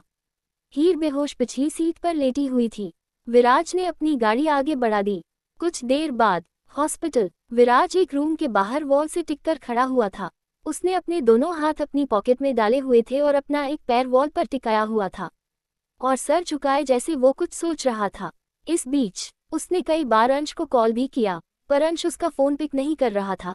तभी रूम का डोर ओपन हुआ और लेडी डॉक्टर बाहर आई। विराज ने डॉक्टर के पास जल्दी से आते हुए कहा, वो ठीक तो है ना डॉक्टर, उसे कहीं चोट वगैरह तो? तभी डॉक्टर ने सीरियस वे में कहा, देखिए मिस्टर सिंघानिया, पेशेंट फिलहाल तो ठीक है और शायद शॉक की वजह से बेहोश हो गई है, लेकिन इस हालत में उनका इतना स्ट्रेस लेना ठीक नहीं है। विराज ने कंफ्यूजन से कहा, इस हालत से मतलब? तो डॉक्टर ने कहा, शी इज प्रेग्नेंट और प्रेगनेंसी में इतना स्ट्रेस लेना उनके आने वाले बच्चे के लिए खतरनाक हो सकता है। उद्धरण चिन्ह। विराज ने चौंकते हुए कहा, व्हाट, वो प्रेग्नेंट है? तो डॉक्टर ने कहा, हाँ वो प्रेग्नेंट है और इस हालत में उनका ध्यान रखना बहुत जरूरी है। फिलहाल मैंने उन्हें इंजेक्शन दे दिया है, कुछ ही देर में उन्हें होश आ जाएगा, आप चाहे तो उनसे मिल सकते हैं। उद्धरण चिन्ह कहकर डॉक्टर वहां से चली गई। विराज धीरे से बोला, आखिर ऐसी क्या बात हुई है कि हीर की ये हालत हुई और वो इतने ज्यादा स्ट्रेस में क्यों आ गई? अब ये तो हीर ही बता सकती है। उद्धरण चिन्ह सोचकर विराज ने रूम का डोर ओपन किया और उसकी नज़र बेड पर गई जहां पर हीर बेसुध सी लेटी हुई थी। हीर के चेहरे पर बनी आंसू की लकीरें साफ दिखा रही थी कि वो बहुत ही ज्यादा रोई है। वो बेहोश थी, फिर भी उसकी आंखों के किनारे से आंसू बह रहे थे। विराज जाकर हीर के बेड के पास खड़ा हो गया और एक टक हीर के चेहरे को देखने लगा। उसे आज हीर के लिए बहुत बुरा लग रहा था।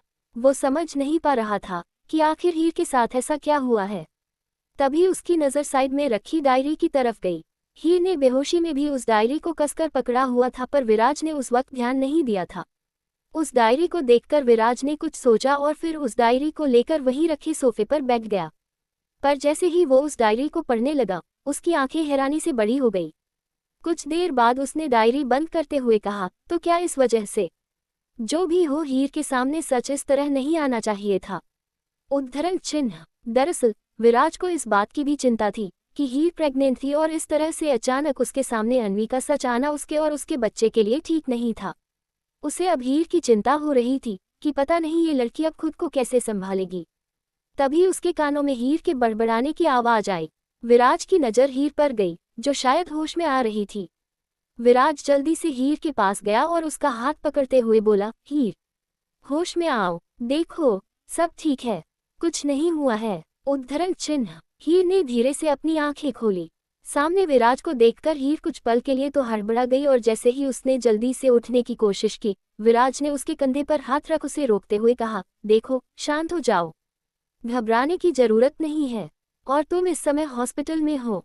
उद्धरण चिन्ह हीर ने पूरी कमरे में अपनी नज़र घुमाई, तब उसे रियलाइज हुआ कि वो इस वक्त हॉस्पिटल में ही है। हीर ने विराज की तरफ देखते हुए कहा, मैं यहाँ कैसे आई? तो विराज ने उसकी बगल में ही रखी चेयर पर बैठते हुए कहा, तुम बेहोश हो गई थी तो मैं तुम्हें यहाँ ले आया। तभी हीर को याद आया कि कुछ देर पहले उसके साथ क्या हुआ था। ये याद कर हीर एक बार फिर से बेचैन होने लगी। नहीं, वो एक बुरा सपना था, वो सच नहीं हो सकता। विराज, वो एक बुरा सपना था ना, वो सच नहीं था ना। कहते हुए हीर उठ बैठी और एक ही बात को दोहराए जा रही थी, अंश तो मुझसे प्यार करते हैं और अंश ऐसी किसी के साथ गलत नहीं करेंगे, है ना? बोलो ना, मैं एक सपना देख रही थी ना? हाँ, मैं एक सपना ही देख रही थी। मेरी अन्वी दी अंश की वजह से सुसाइड नहीं कर सकती। अंश का इन सबसे कोई लेना देना नहीं है, वो मुझे कभी झूठ नहीं बोलेंगे है। हीर अब धीरे धीरे पैनिक हो रही थी। हीर की हालत देखकर विराज को कुछ समझ नहीं आया कि वो हीर को कैसे शांत करे। उसने हीर से कहा, देखो हीर, शांत हो जाओ, अभी तुम्हारा इतना स्ट्रेस लेना ठीक नहीं है। तुम अपने होने वाले बच्चे के बारे में सोचो। एपिसोड 198 कहानी अब तक। तभी हीर को याद आया कि कुछ देर पहले उसके साथ क्या हुआ था। ये याद कर हीर एक बार फिर से बेचैन होने लगी। नहीं, वो एक बुरा सपना था, वो सच नहीं हो सकता। विराज, वो एक बुरा सपना था ना, वो सच नहीं था ना। कहते हुए हीर उठ बैठी और एक ही बात को दोहराए जा रही थी, अंश तो मुझसे प्यार करते हैं और अंश ऐसी किसी के साथ गलत नहीं करेंगे, है ना? बोलो ना, मैं एक सपना देख रही थी ना? हाँ, मैं एक सपना ही देख रही थी। मेरी अन्वी दी अंश की वजह से सुसाइड नहीं कर सकती। अंश का इन सबसे कोई लेना देना नहीं है, वो मुझे कभी झूठ नहीं बोलेंगे है। हीर अब धीरे धीरे पैनिक हो रही थी। हीर की हालत देखकर विराज को कुछ समझ नहीं आया कि वो हीर को कैसे शांत करें। उसने हीर से कहा, देखो हीर, शांत हो जाओ, अभी तुम्हारा इतना स्ट्रेस लेना ठीक नहीं है। तुम अपने होने वाले बच्चे के बारे में सोचो। अब आगे। विराज की बात सुनकर अचानक ही वो रुक गई और उसका हाथ अपने आप ही अपनी टमी पर चला गया। वो भला कैसे भूल सकती थी कि वो तो प्रेग्नेंट थी और वो तो अंश को इस बात का सरप्राइज देना चाहती थी। ये याद कर हीर अब सब्र नहीं कर पाए और एकदम से जोर जोर से रोने लगी। उन्होंने मुझे धोखा दिया, आपने सही कहा था, वो धोखेबाज है। उन्होंने मुझे धोखा दिया। मेरे साथ ऐसा क्यों हुआ? क्यों मुझे उस इंसान से प्यार हुआ? क्यों किया उन्होंने मेरे और मेरी अन्वी दी के साथ ऐसा? विराज उसे शांत करवाने की कोशिश करने लगा। हीर, संभालो खुद को, तुम्हारा इतना रोना तुम्हारे बच्चे के लिए ठीक नहीं है। डॉक्टर ने भी कहा है कि तुम्हें स्ट्रेस नहीं लेना है। उद्धरण चिन्ह पर हीर शांत ही नहीं हो रही थी। उसे अब हीर की चिंता हो रही थी। उसे समझ नहीं आया कि वो हीर को कैसे संभाले। उसने जल्दी से बेड के साइड लगे एक बटन को प्रेस किया। कुछ ही देर में एक नर्स जल्दी से रूम के अंदर आए और उसने हीर को संभालते हुए कहा, मैम प्लीज आप शांत हो जाए। देखिए, आप अभी लेट जाए, आपका इतना पैनिक होना ठीक नहीं है। उद्धरण चिन्ह पर हीर पूरी तरह से आउट ऑफ कंट्रोल हो रही थी, जैसे वो चीखते हुए अपने दिल के दर्द को बाहर निकालने की कोशिश कर रही थी। हीर की ये चीखें विराज जैसे इंसान के दिल को भी पिघला रही थी। आज वही हो रहा था जिस बात का डर विराज को हमेशा से था। आज अंश की वजह से हीर जैसी मासूम लड़की इतनी ज्यादा दर्द में थी।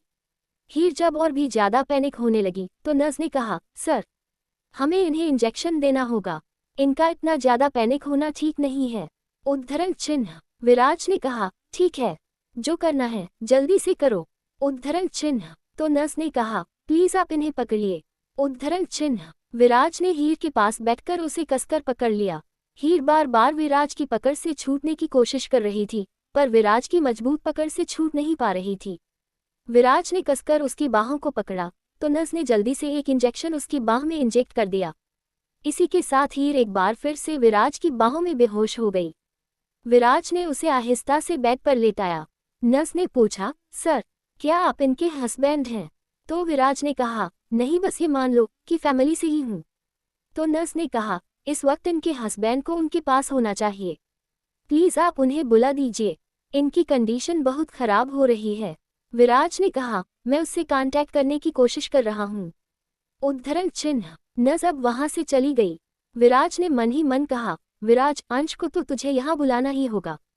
उद्धरण चिन्ह। विराज अभी ये सोच रहा था कि तभी उसका फोन रिंग करने लगा। विराज ने फोन की स्क्रीन पर देखा तो ये अंश का कॉल था। विराज ने बिना देरी के अंश की कॉल रिसीव की और उस पर भड़कते हुए कहा, मैं तुम्हें कब से कॉल कर रहा हूँ, क्या तुम एक बार भी रिस्पांस नहीं कर सकते हो? तो अंश, जो पहले ही हीर के न मिलने की वजह से फ्रस्ट्रेटेड था और पूरे शहर में हीर को ढूंढता फिर रहा था, वो विराज पर भड़कते हुए बोला, मैं कोई यहाँ फ्री का नहीं बैठा हुआ हूँ कि तुम्हारी हर कॉल का रिस्पांस करता फिरूं। और तुमने मुझे इतनी कॉल की क्यों थी? तब विराज ने कहा, हीर के लिए, हीर हॉस्पिटल में है। उद्धरण चिन्ह। ये सुन अंश एकदम शॉक होते हुए बोला, व्हाट? वो हॉस्पिटल में है? पर क्यों? और ऐसा क्या हुआ है कि उसे हॉस्पिटल जाना पड़ा? कहीं तुमने तो उसके साथ कुछ? इससे पहले अंश कुछ कहता, विराज ने गुस्से से कहा, मैंने उसके साथ कुछ नहीं किया है। वो आज हॉस्पिटल में है तुम्हारी वजह से। अब टाइम वेस्ट मत करो, चुपचाप जल्दी से हॉस्पिटल पहुंचो, उसकी हालत ठीक नहीं है। उद्धरण चिन्ह। कहकर विराज ने बिना उसकी बात सुने ही फोन डिस्कनेक्ट कर दिया। अंश अपने फोन को देखते हुए बोला, इसके कहने का मतलब क्या है कि उसकी हालत ठीक नहीं है? प्रश्नवाचक चिन्ह। मुझे जल्दी हॉस्पिटल पहुंचना होगा, कहीं उस वजह से तो हीर। तारांकन। सोचते ही अंश का दिल तो एक पल के लिए कांप ही गया। उसने जल्दी से अपनी गाड़ी यू टर्न ली और हॉस्पिटल के रास्ते की तरफ मोड़ दी। कुछ देर बाद अंश कॉरिडोर में भागते हुए उस रूम के पास पहुंचा जिसके बारे में विराज ने उसे बताया था। विराज रूम के बाहर ही उसका वेट करते हुए उसे मिल गया। अंश जल्दी से विराज के पास गया और बोला, कहाँ है हीर? तो विराज ने कहा, वो अंदर है और इस वक्त बेहोश है। उद्धरण चिन्ह। अंश जैसे ही रूम के अंदर जाने लगा, विराज ने उसकी बांह पकड़कर उसे रोकते हुए कहा, उसे सारा सच पता चल गया है अंश, और इसी वजह से आज उसकी ये हालत है। विराज की बात सुनकर अंश बोला, हाँ, मुझे पता है कि उसे पता चल गया है और मैं उसे हर जगह ढूंढ रहा था पर वो मुझे मिल नहीं रही थी। पर अब मैं आ गया हूं ना, मैं उसे कुछ नहीं होने दूंगा। उद्धरण चिन्ह। विराज ने अंश को सामने करते हुए कहा, लेकिन उसे सच गलत वक्त पर पता चला है अंश। इस वक्त उसका ये सच जानना सही नहीं था। उद्धरण चिन्ह। अंश ने कंफ्यूजन से पूछा, मतलब? तो विराज ने कहा, वो प्रेग्नेंट है। उद्धरण चिन्ह। ये सुनकर अंश एकदम से आंखें बड़ी किए विराज को देखने लगा। उसे तो अपने कानों पर भरोसा ही नहीं हो रहा था। अगर कोई और वक्त होता तो शायद अंश खुश होकर विराज को ही अपनी गले लगा लेता, लेकिन आज सिचुएशन बहुत अलग थी। एक तरफ उसे हीर को खोने का डर था और दूसरी तरफ उसे इतनी बड़ी खुशखबरी मिली थी कि वो तो खुलकर अपनी खुशी जता भी नहीं पा रहा था। लेकिन फिर भी उसकी फेस पर अनजाने में ही एक स्माइल आई। हीर प्रेग्नेंट है, मतलब मैं बाप बनने वाला हूँ। विराज ने कहा, हाँ, तुम बाप बनने वाले हो, लेकिन हीर का इतना ज्यादा स्ट्रेस में होना उसकी प्रेगनेंसी के लिए खतरा हो सकता है। डॉक्टर ने भी कहा है कि इस तरह से हीर और हीर के बच्चे के लिए खतरा हो सकता है। उद्धरण चिन्ह। ये सुनकर अंश के चेहरे पर चिंता की लकीरें नजर आने लगी। उसने कहा, कुछ भी हो जाए, मैं अपनी हीर और अपने होने वाले बच्चे को कुछ नहीं होने दूंगा। हीर को मुझ पर जितना भी गुस्सा करना है करे, जो सजा देनी है दे, मैं उसकी दी हर सजा को भुगतने के लिए तैयार हूँ, उसका हर गुस्सा सहने को तैयार हूँ, लेकिन अपनी बीवी और अपने आने वाले बच्चे को कुछ नहीं होने दूंगा। उद्धरण चिन्ह कहकर अंश ने रूम का डोर ओपन किया और अंदर चला गया।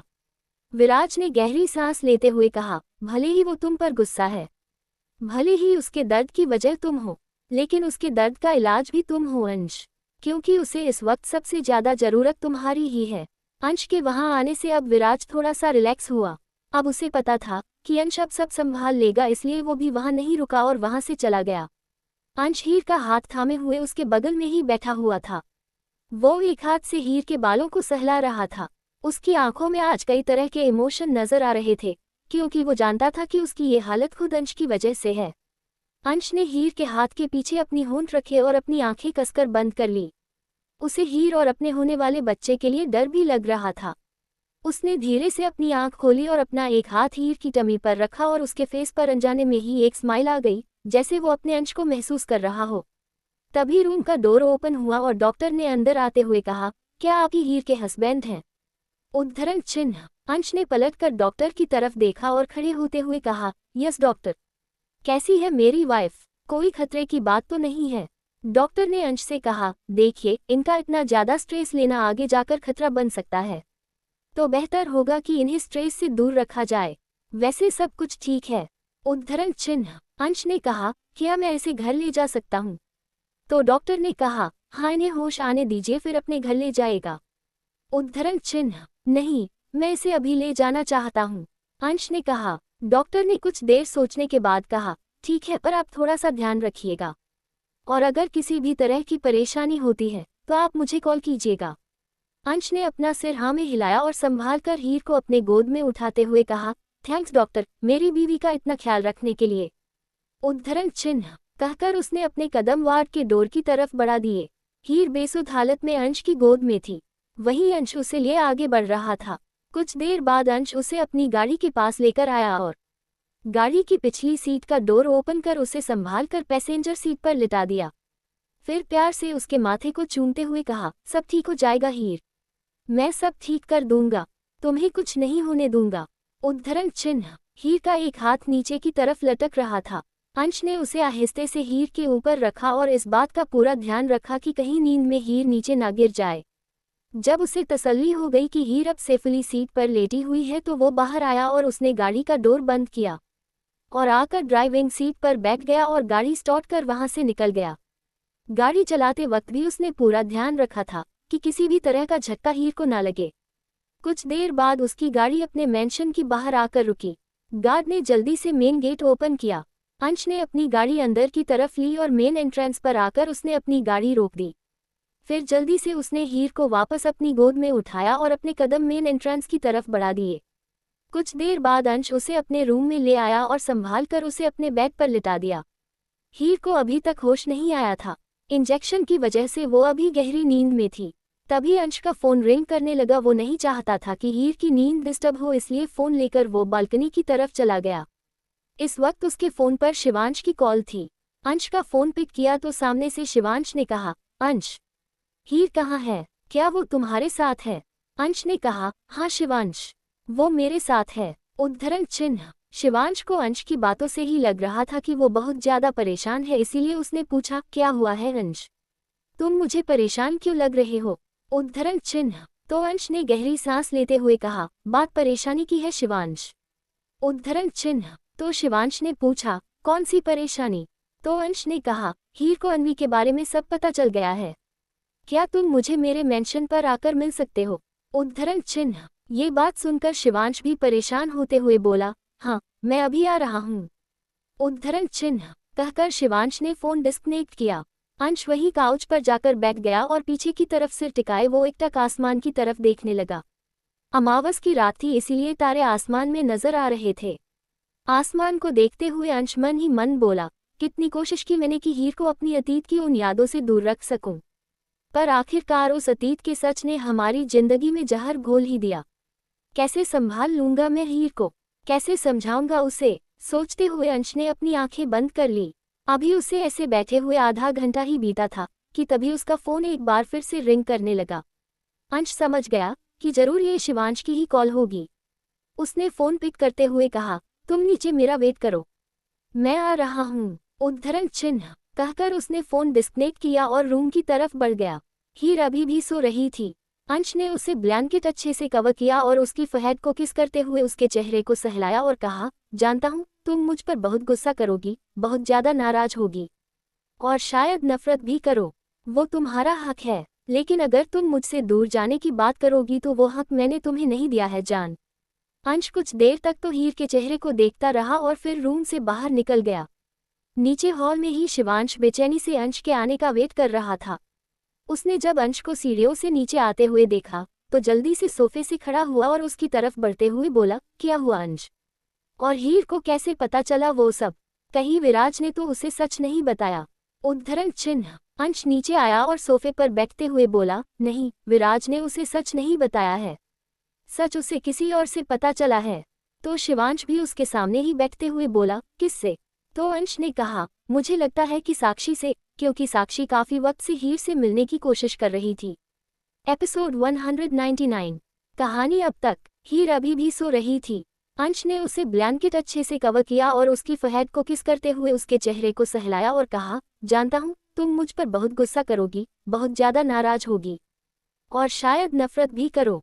वो तुम्हारा हक है, लेकिन अगर तुम मुझसे दूर जाने की बात करोगी तो वो हक मैंने तुम्हें नहीं दिया है जान।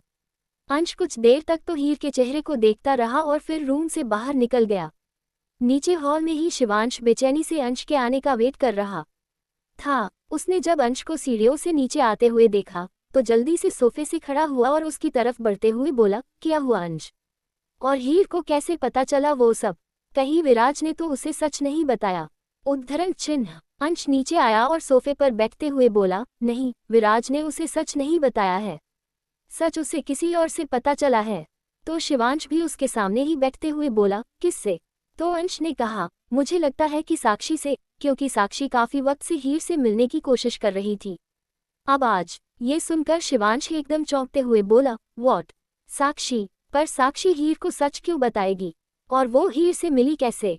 उद्धरण चिन्ह। तो अंश ने उसकी तरफ देखते हुए कहा, तुम जानते हो ना कि साक्षी अन्वी की बेस्ट फ्रेंड थी, और जब से अन्वी के साथ वो हादसा हुआ था तब से ही साक्षी मुझसे बेइंतहा नफरत करती थी।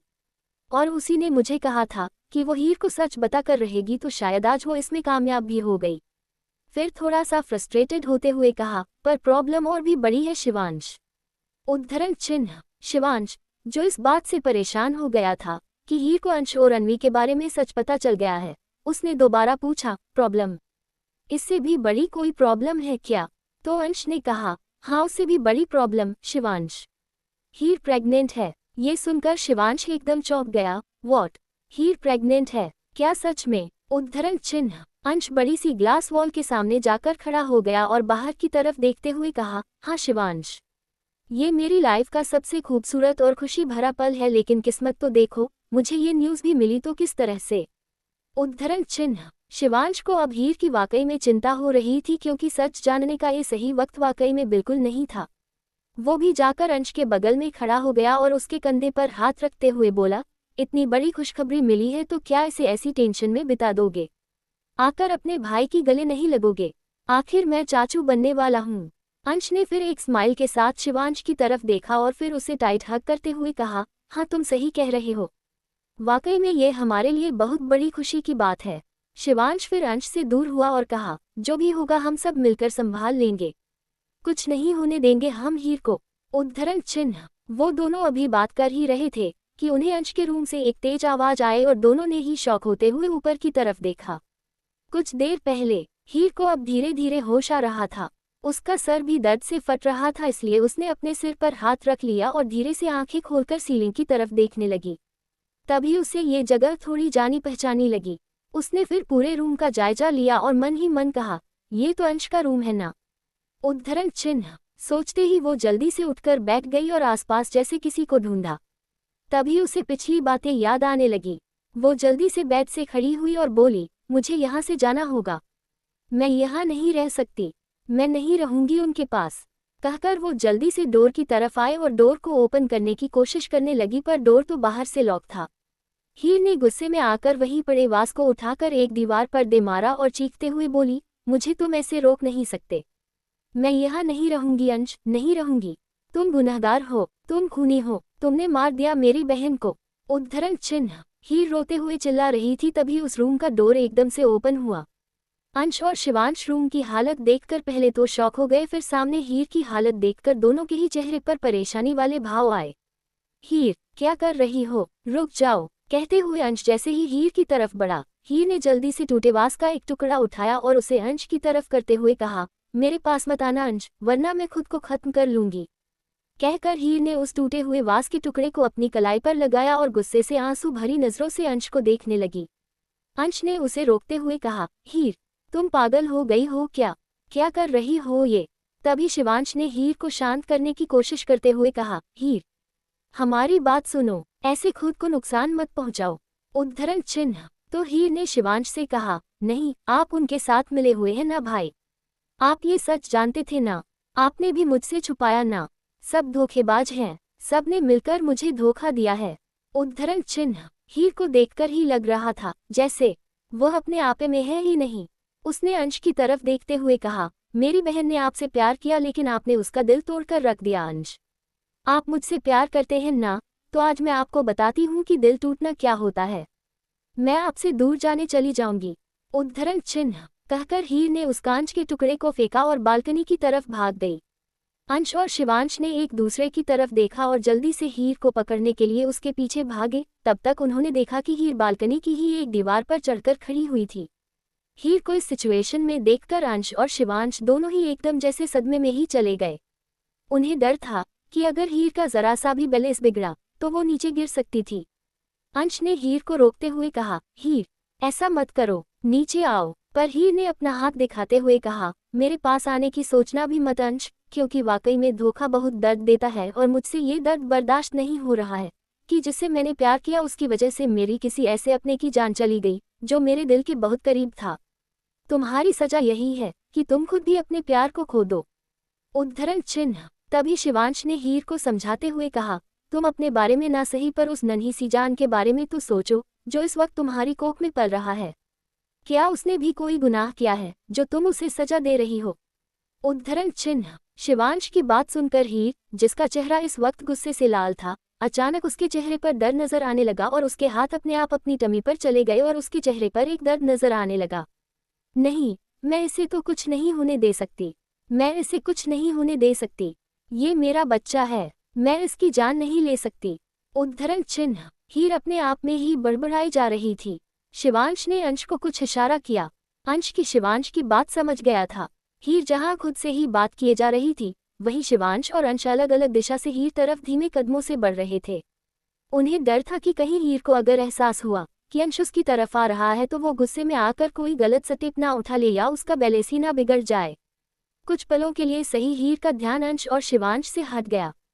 इसी मौके का फायदा उठाकर अंश ने झटके से हीर को अपनी तरफ खींच लिया और उसे अपनी गोद में उठा लिया।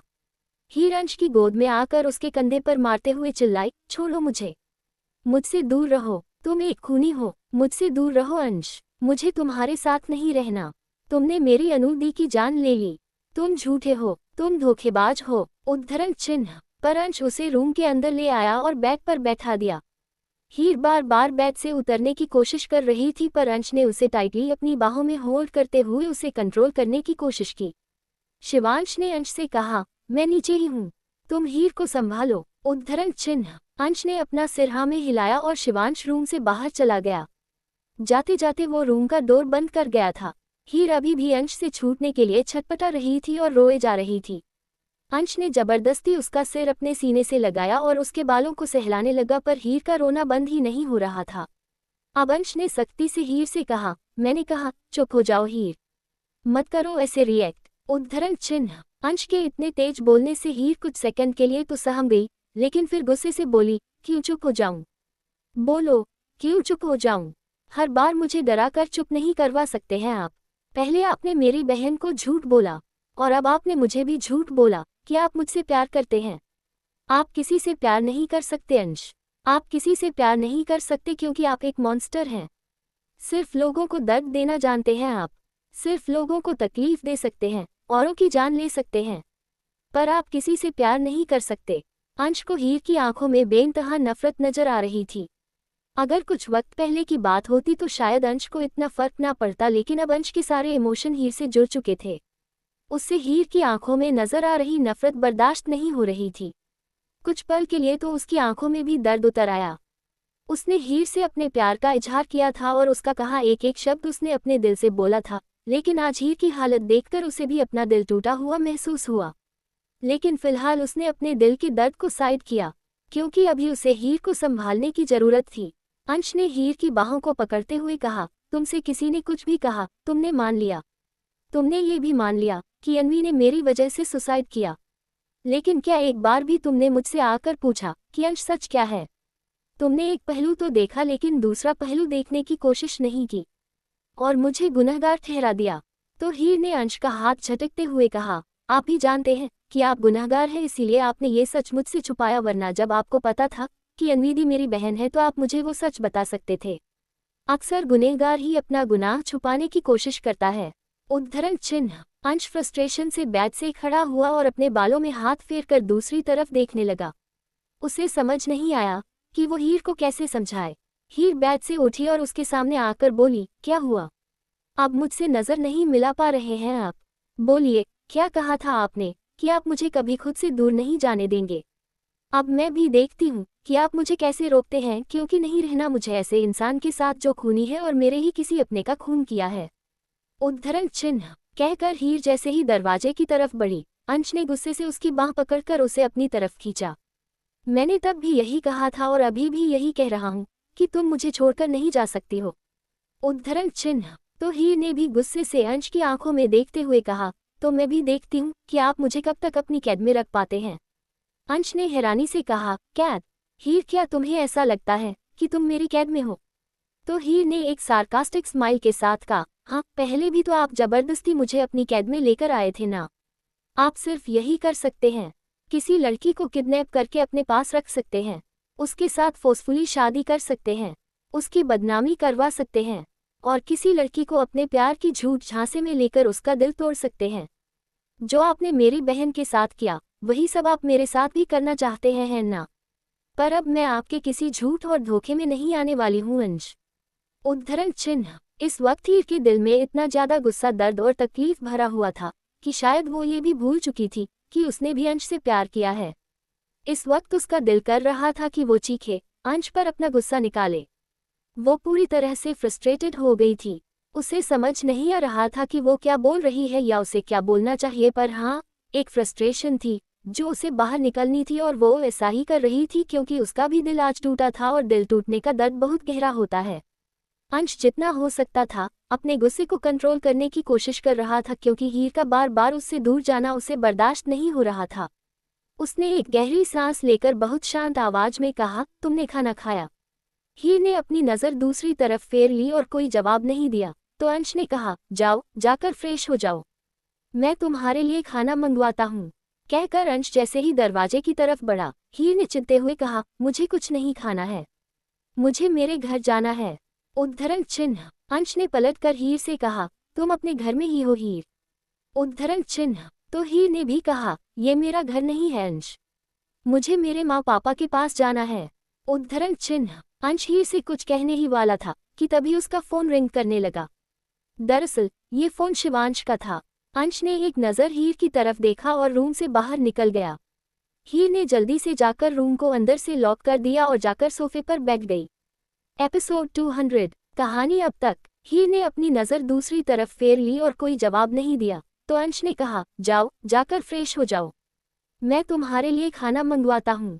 कहकर अंश जैसे ही दरवाजे की तरफ बढ़ा, हीर ने चिंते हुए कहा, मुझे कुछ नहीं खाना है, मुझे मेरे घर जाना है।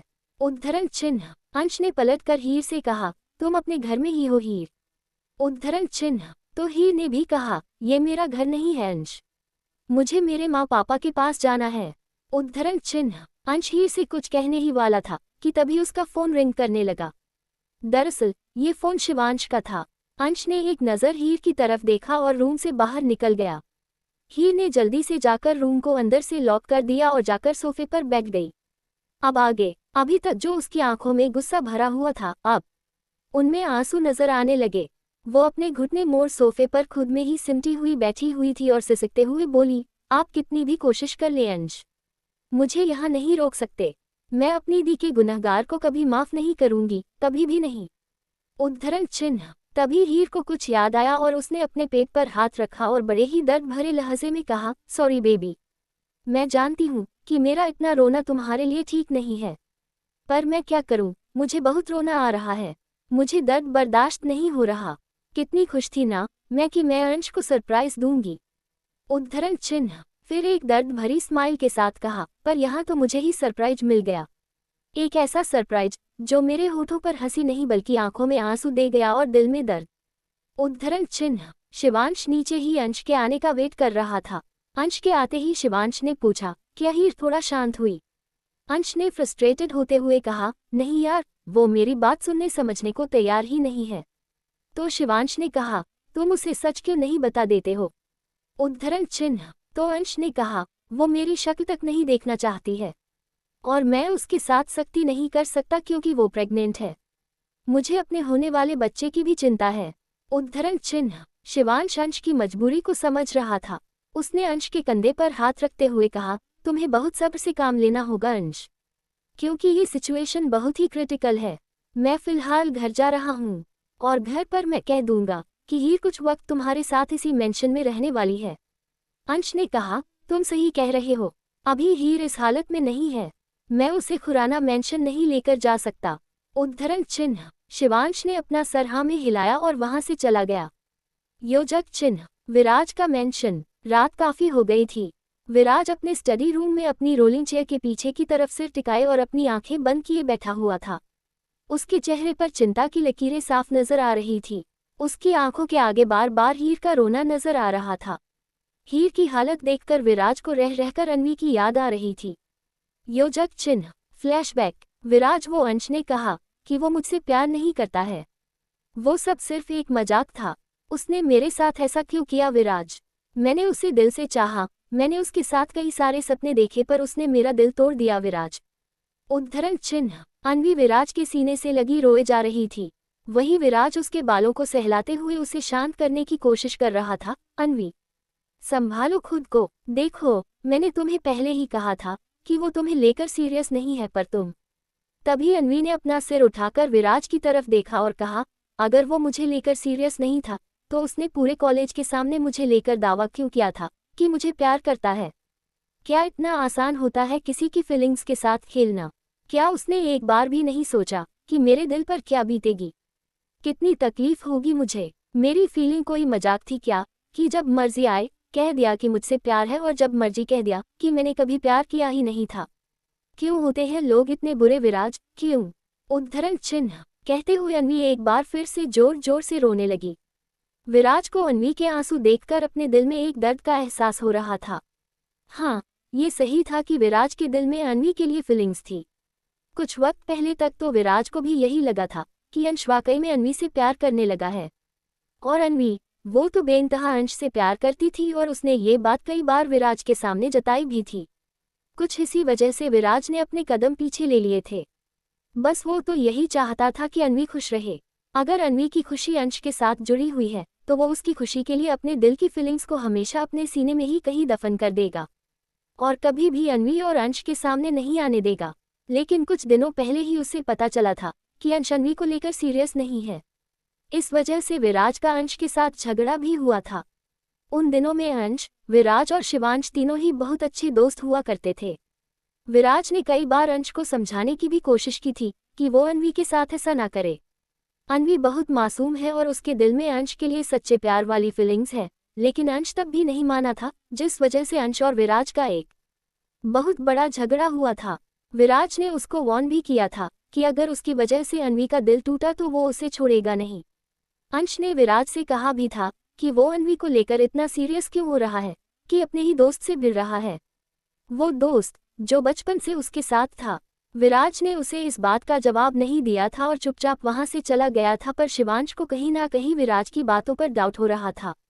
उसने कई बार विराज से पूछने की कोशिश भी की थी, पर विराज ने इस बात को कबूल नहीं किया था कि अन्वी को लेकर उसके दिल में फीलिंग्स है। लेकिन जब अन्वी ने सुसाइड किया था उसके बाद तो विराज का गुस्सा दुश्मनी में बदल गया था। वो नफरत करने लगा था अंश से, क्योंकि अन्वी की मौत का कारण वो अंश को ही समझता था। योजक चिन्ह। हीर अभी भी सोफे पर अपने घुटने मोड़े बैठी हुई थी। उसने अपना चेहरा अपने घुटनों में छुपाया हुआ था, तभी रूम का डोर ओपन हुआ और अंश अपने हाथ में एक ट्रे पकड़े हुए अंदर आया। उस ट्रे में सूप का बाउल था। अंश ने टेबल पर उस ट्रे को रखते हुए कहा, हीर, चलो जल्दी से सूप खत्म करो। उद्धरण चिन्ह। हीर ने कोई जवाब नहीं दिया और ऐसे ही बैठी रही। अंश हीर के पास ही बैठा और हीर का हाथ पकड़ते हुए कहा, हीर, तुमने सुना नहीं, चुपचाप ये सूप खत्म करो। तुम्हारा इतनी देर तक भूखे रहना ठीक नहीं है।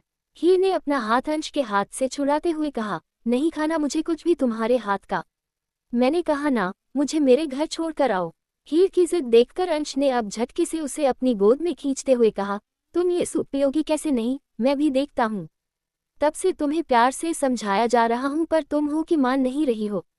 उद्धरण चिन्ह। कहकर अंश ने अपने एक ही हाथ से हीर के दोनों हाथों को पकड़ लिया। हीर गुस्से से बोली, क्या कर रहे हैं आप? छोड़िए मुझे, कहा ना मुझे नहीं पीना है ये। उद्धरण चिन्ह। अंश ने दूसरे हाथ से स्पून में सूप लिया और हीर के होठों के पास लाकर कहा, चुपचाप इसे पियो, और खुद के लिए नहीं तो हमारे बच्चे के लिए पियो। क्या तुम उसे भी भूखा रखना चाहती हो? उद्धरण चिन्ह। अंश की बात सुनकर हीर रुक गई, फिर उसने अपनी नज़र दूसरी तरफ फेरते हुए कहा, मुझे जो खाना होगा मैं खुद बना लूंगी, पर तुम्हारे हाथ का मैं कुछ नहीं खाना चाहती। उद्धरण चिन्ह। अंश ने हैरानी से कहा, हीर, मैंने लाइफ में पहली बार किसी के लिए कुछ बनाया है और तुम कह रही हो कि मेरे हाथ का कुछ नहीं खाना चाहती। ठीक है, तुम्हें नहीं खाना पर मेरे बच्चे को तो खाना है, तो तुम्हें ये सूप पीना ही होगा। उद्धरण चिन्ह। कहकर उसने जबरदस्ती वो चम्मच हीर के होठों पर लगा दिया। अब हीर को ना चाहते हुए भी उस सूप को पीना ही पड़ा। अंश जबरदस्ती हीर को सूप पिलाए जा रहा था। कुछ देर बाद अंश ने सारा सूप हीर को पिला दिया, फिर टिश्यू पेपर से उसके होंठ साफ करते हुए कहा, अब चुपचाप जाकर चेंज करो और सो जाओ। उद्धरण चिन्ह। हीर अंश की गोद से उतरी और उससे दूर जाते हुए बोली, कहाँ सो जाऊं इस रूम में? तो अंश ने खड़े होते हुए कहा, और कहाँ सोओगी? ये हमारा ही तो रूम है ना। तो हीर ने अपने हाथ बांधते हुए कहा, ये आपका रूम है, मेरा नहीं। या तो आप किसी दूसरे रूम में जाकर सोए या फिर मुझे किसी दूसरे रूम में जाने दीजिए। हीर की जिद देखकर अब अंश ने गुस्से से कहा, तुम पागल हो गई हो क्या? तुम्हें अगर मुझसे कोई प्रॉब्लम है तो बात करके सुलझाओ ना, ये अलग होने की बात क्यों करती हो?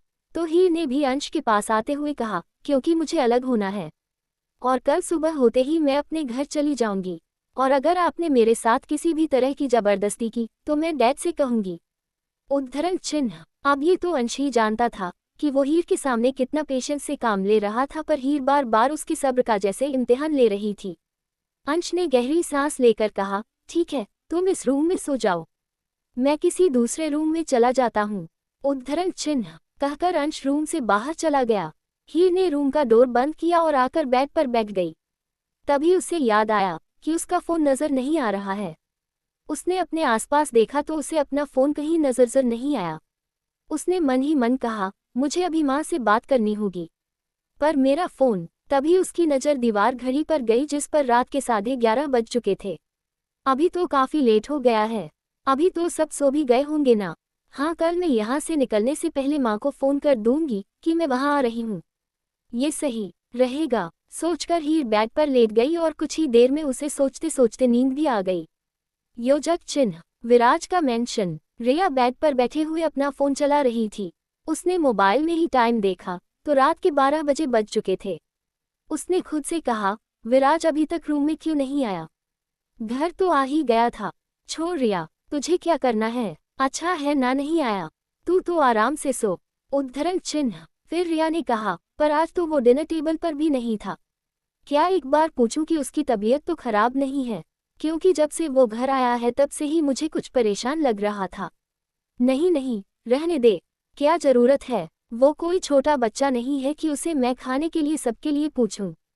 उद्धरण चिन्ह। पर रिया का मन नहीं माना तो वो बेड से खड़ी हुई और रूम से बाहर निकल गई। सभी लोग अब सो चुके थे। रिया ने सोचा कि शायद विराज स्टडी रूम में होगा तो उसने भी अपने कदम स्टडी रूम की तरफ बढ़ा दिए। उसने धीरे से स्टडी रूम का डोर ओपन किया और अंदर की तरफ झांक कर देखा तो विराज अपनी रोलिंग चेयर पर आंख बंद किए अपना सर पीछे की तरफ टिकाए बैठा हुआ था। रिया ने अंदर आते हुए सोचा, कहीं ये सो तो नहीं गया? जगाती हूँ, क्या पूरी रात चेयर पर ही बैठकर सोना है? उद्धरण चिन्ह। रिया विराज के पास गई और उसके कंधे पर हाथ रख उसे हिलाते हुए बोली, विराज, सो गए क्या? उद्धरण चिन्ह। विराज, जो सोया तो नहीं था पर किसी गहरी सोच में था। उसने अपनी आंखें खोलकर रिया की तरफ देखा। रिया को अपने सामने देखकर विराज को पता नहीं क्या सूझा कि उसने झटके से रिया को अपनी गोद में बैठा लिया और कसकर उसे अपने गले से लगा लिया। विराज के अचानक ऐसा करने से रिया की आंखें हैरानी से बड़ी हो गई। उसे समझ नहीं आया कि विराज को हुआ क्या है। वो विराज से दूर होने की कोशिश करने लगी तो विराज ने धीरे से कहा, प्लीज कुछ देर ऐसे ही बैठी रहो रिया। उद्धरण चिन्ह। विराज की आवाज में कुछ तो ऐसा था कि रिया ने फिर विराज से दूर होने की कोशिश नहीं की और वो ऐसे ही विराज के सीने से लगी बैठी रही। जब काफी देर हो गई विराज ने कुछ नहीं कहा तो रिया ने पूछा, विराज क्या हुआ है, तुम इतना परेशान क्यों हो? उद्धरण चिन्ह। विराज ने गहरी सांस ली और रिया को खुद से दूर करते हुए कहा, कुछ दर्द ऐसे होते हैं रिया जिन्हें हम चाहकर भी किसी से शेयर नहीं कर पाते हैं। रिया ने पूछा, दर्द? कौन सा दर्द? और तुम्हें किसने दर्द दे दिया जो खुद औरों को दर्द देता फिरता है? उद्धरण चिन्ह। तो विराज ने एक फीकी सी हंसी के साथ कहा, अक्सर जो इंसान आपके सामने बहुत मजबूत या सख्त नजर आता है ना, जरूरी नहीं है कि उसने कभी को दर्द न सहा हो। बस समझ लो कुछ ऐसे अतीत की जख्म मेरे भी हैं जो अभी तक भरे नहीं है। उद्धरण चिन्ह। विराज ने आज से पहले कभी भी रिया से इस तरह से इमोशनली बातें नहीं की थी, इसलिए रिया समझ गई कि जरूर कोई बहुत बड़ी बात हुई है। उसने एक बार फिर विराज से पूछा, क्या हुआ है विराज? देखो, माना कि मैं थोड़ी सी पागल हूँ, ज्यादा नहीं बस थोड़ी सी, लेकिन इतनी भी नहीं हूँ कि किसी की बात को समझ ना सकूं। और अक्सर दर्द बांटने से कम होते हैं, तो हो सकता है कि तुम अगर मुझसे शेयर करो तो तुम्हारा दर्द भी कम हो जाए। उद्धरण चिन्ह। विराज ने एक छोटी सी स्माइल के साथ कहा, पर कहीं तुम्हारी तकलीफ ना बढ़ जाए। तो रिया ने कंफ्यूजन से पूछा, मेरी तकलीफ मतलब क्या? उद्धरण चिन्ह।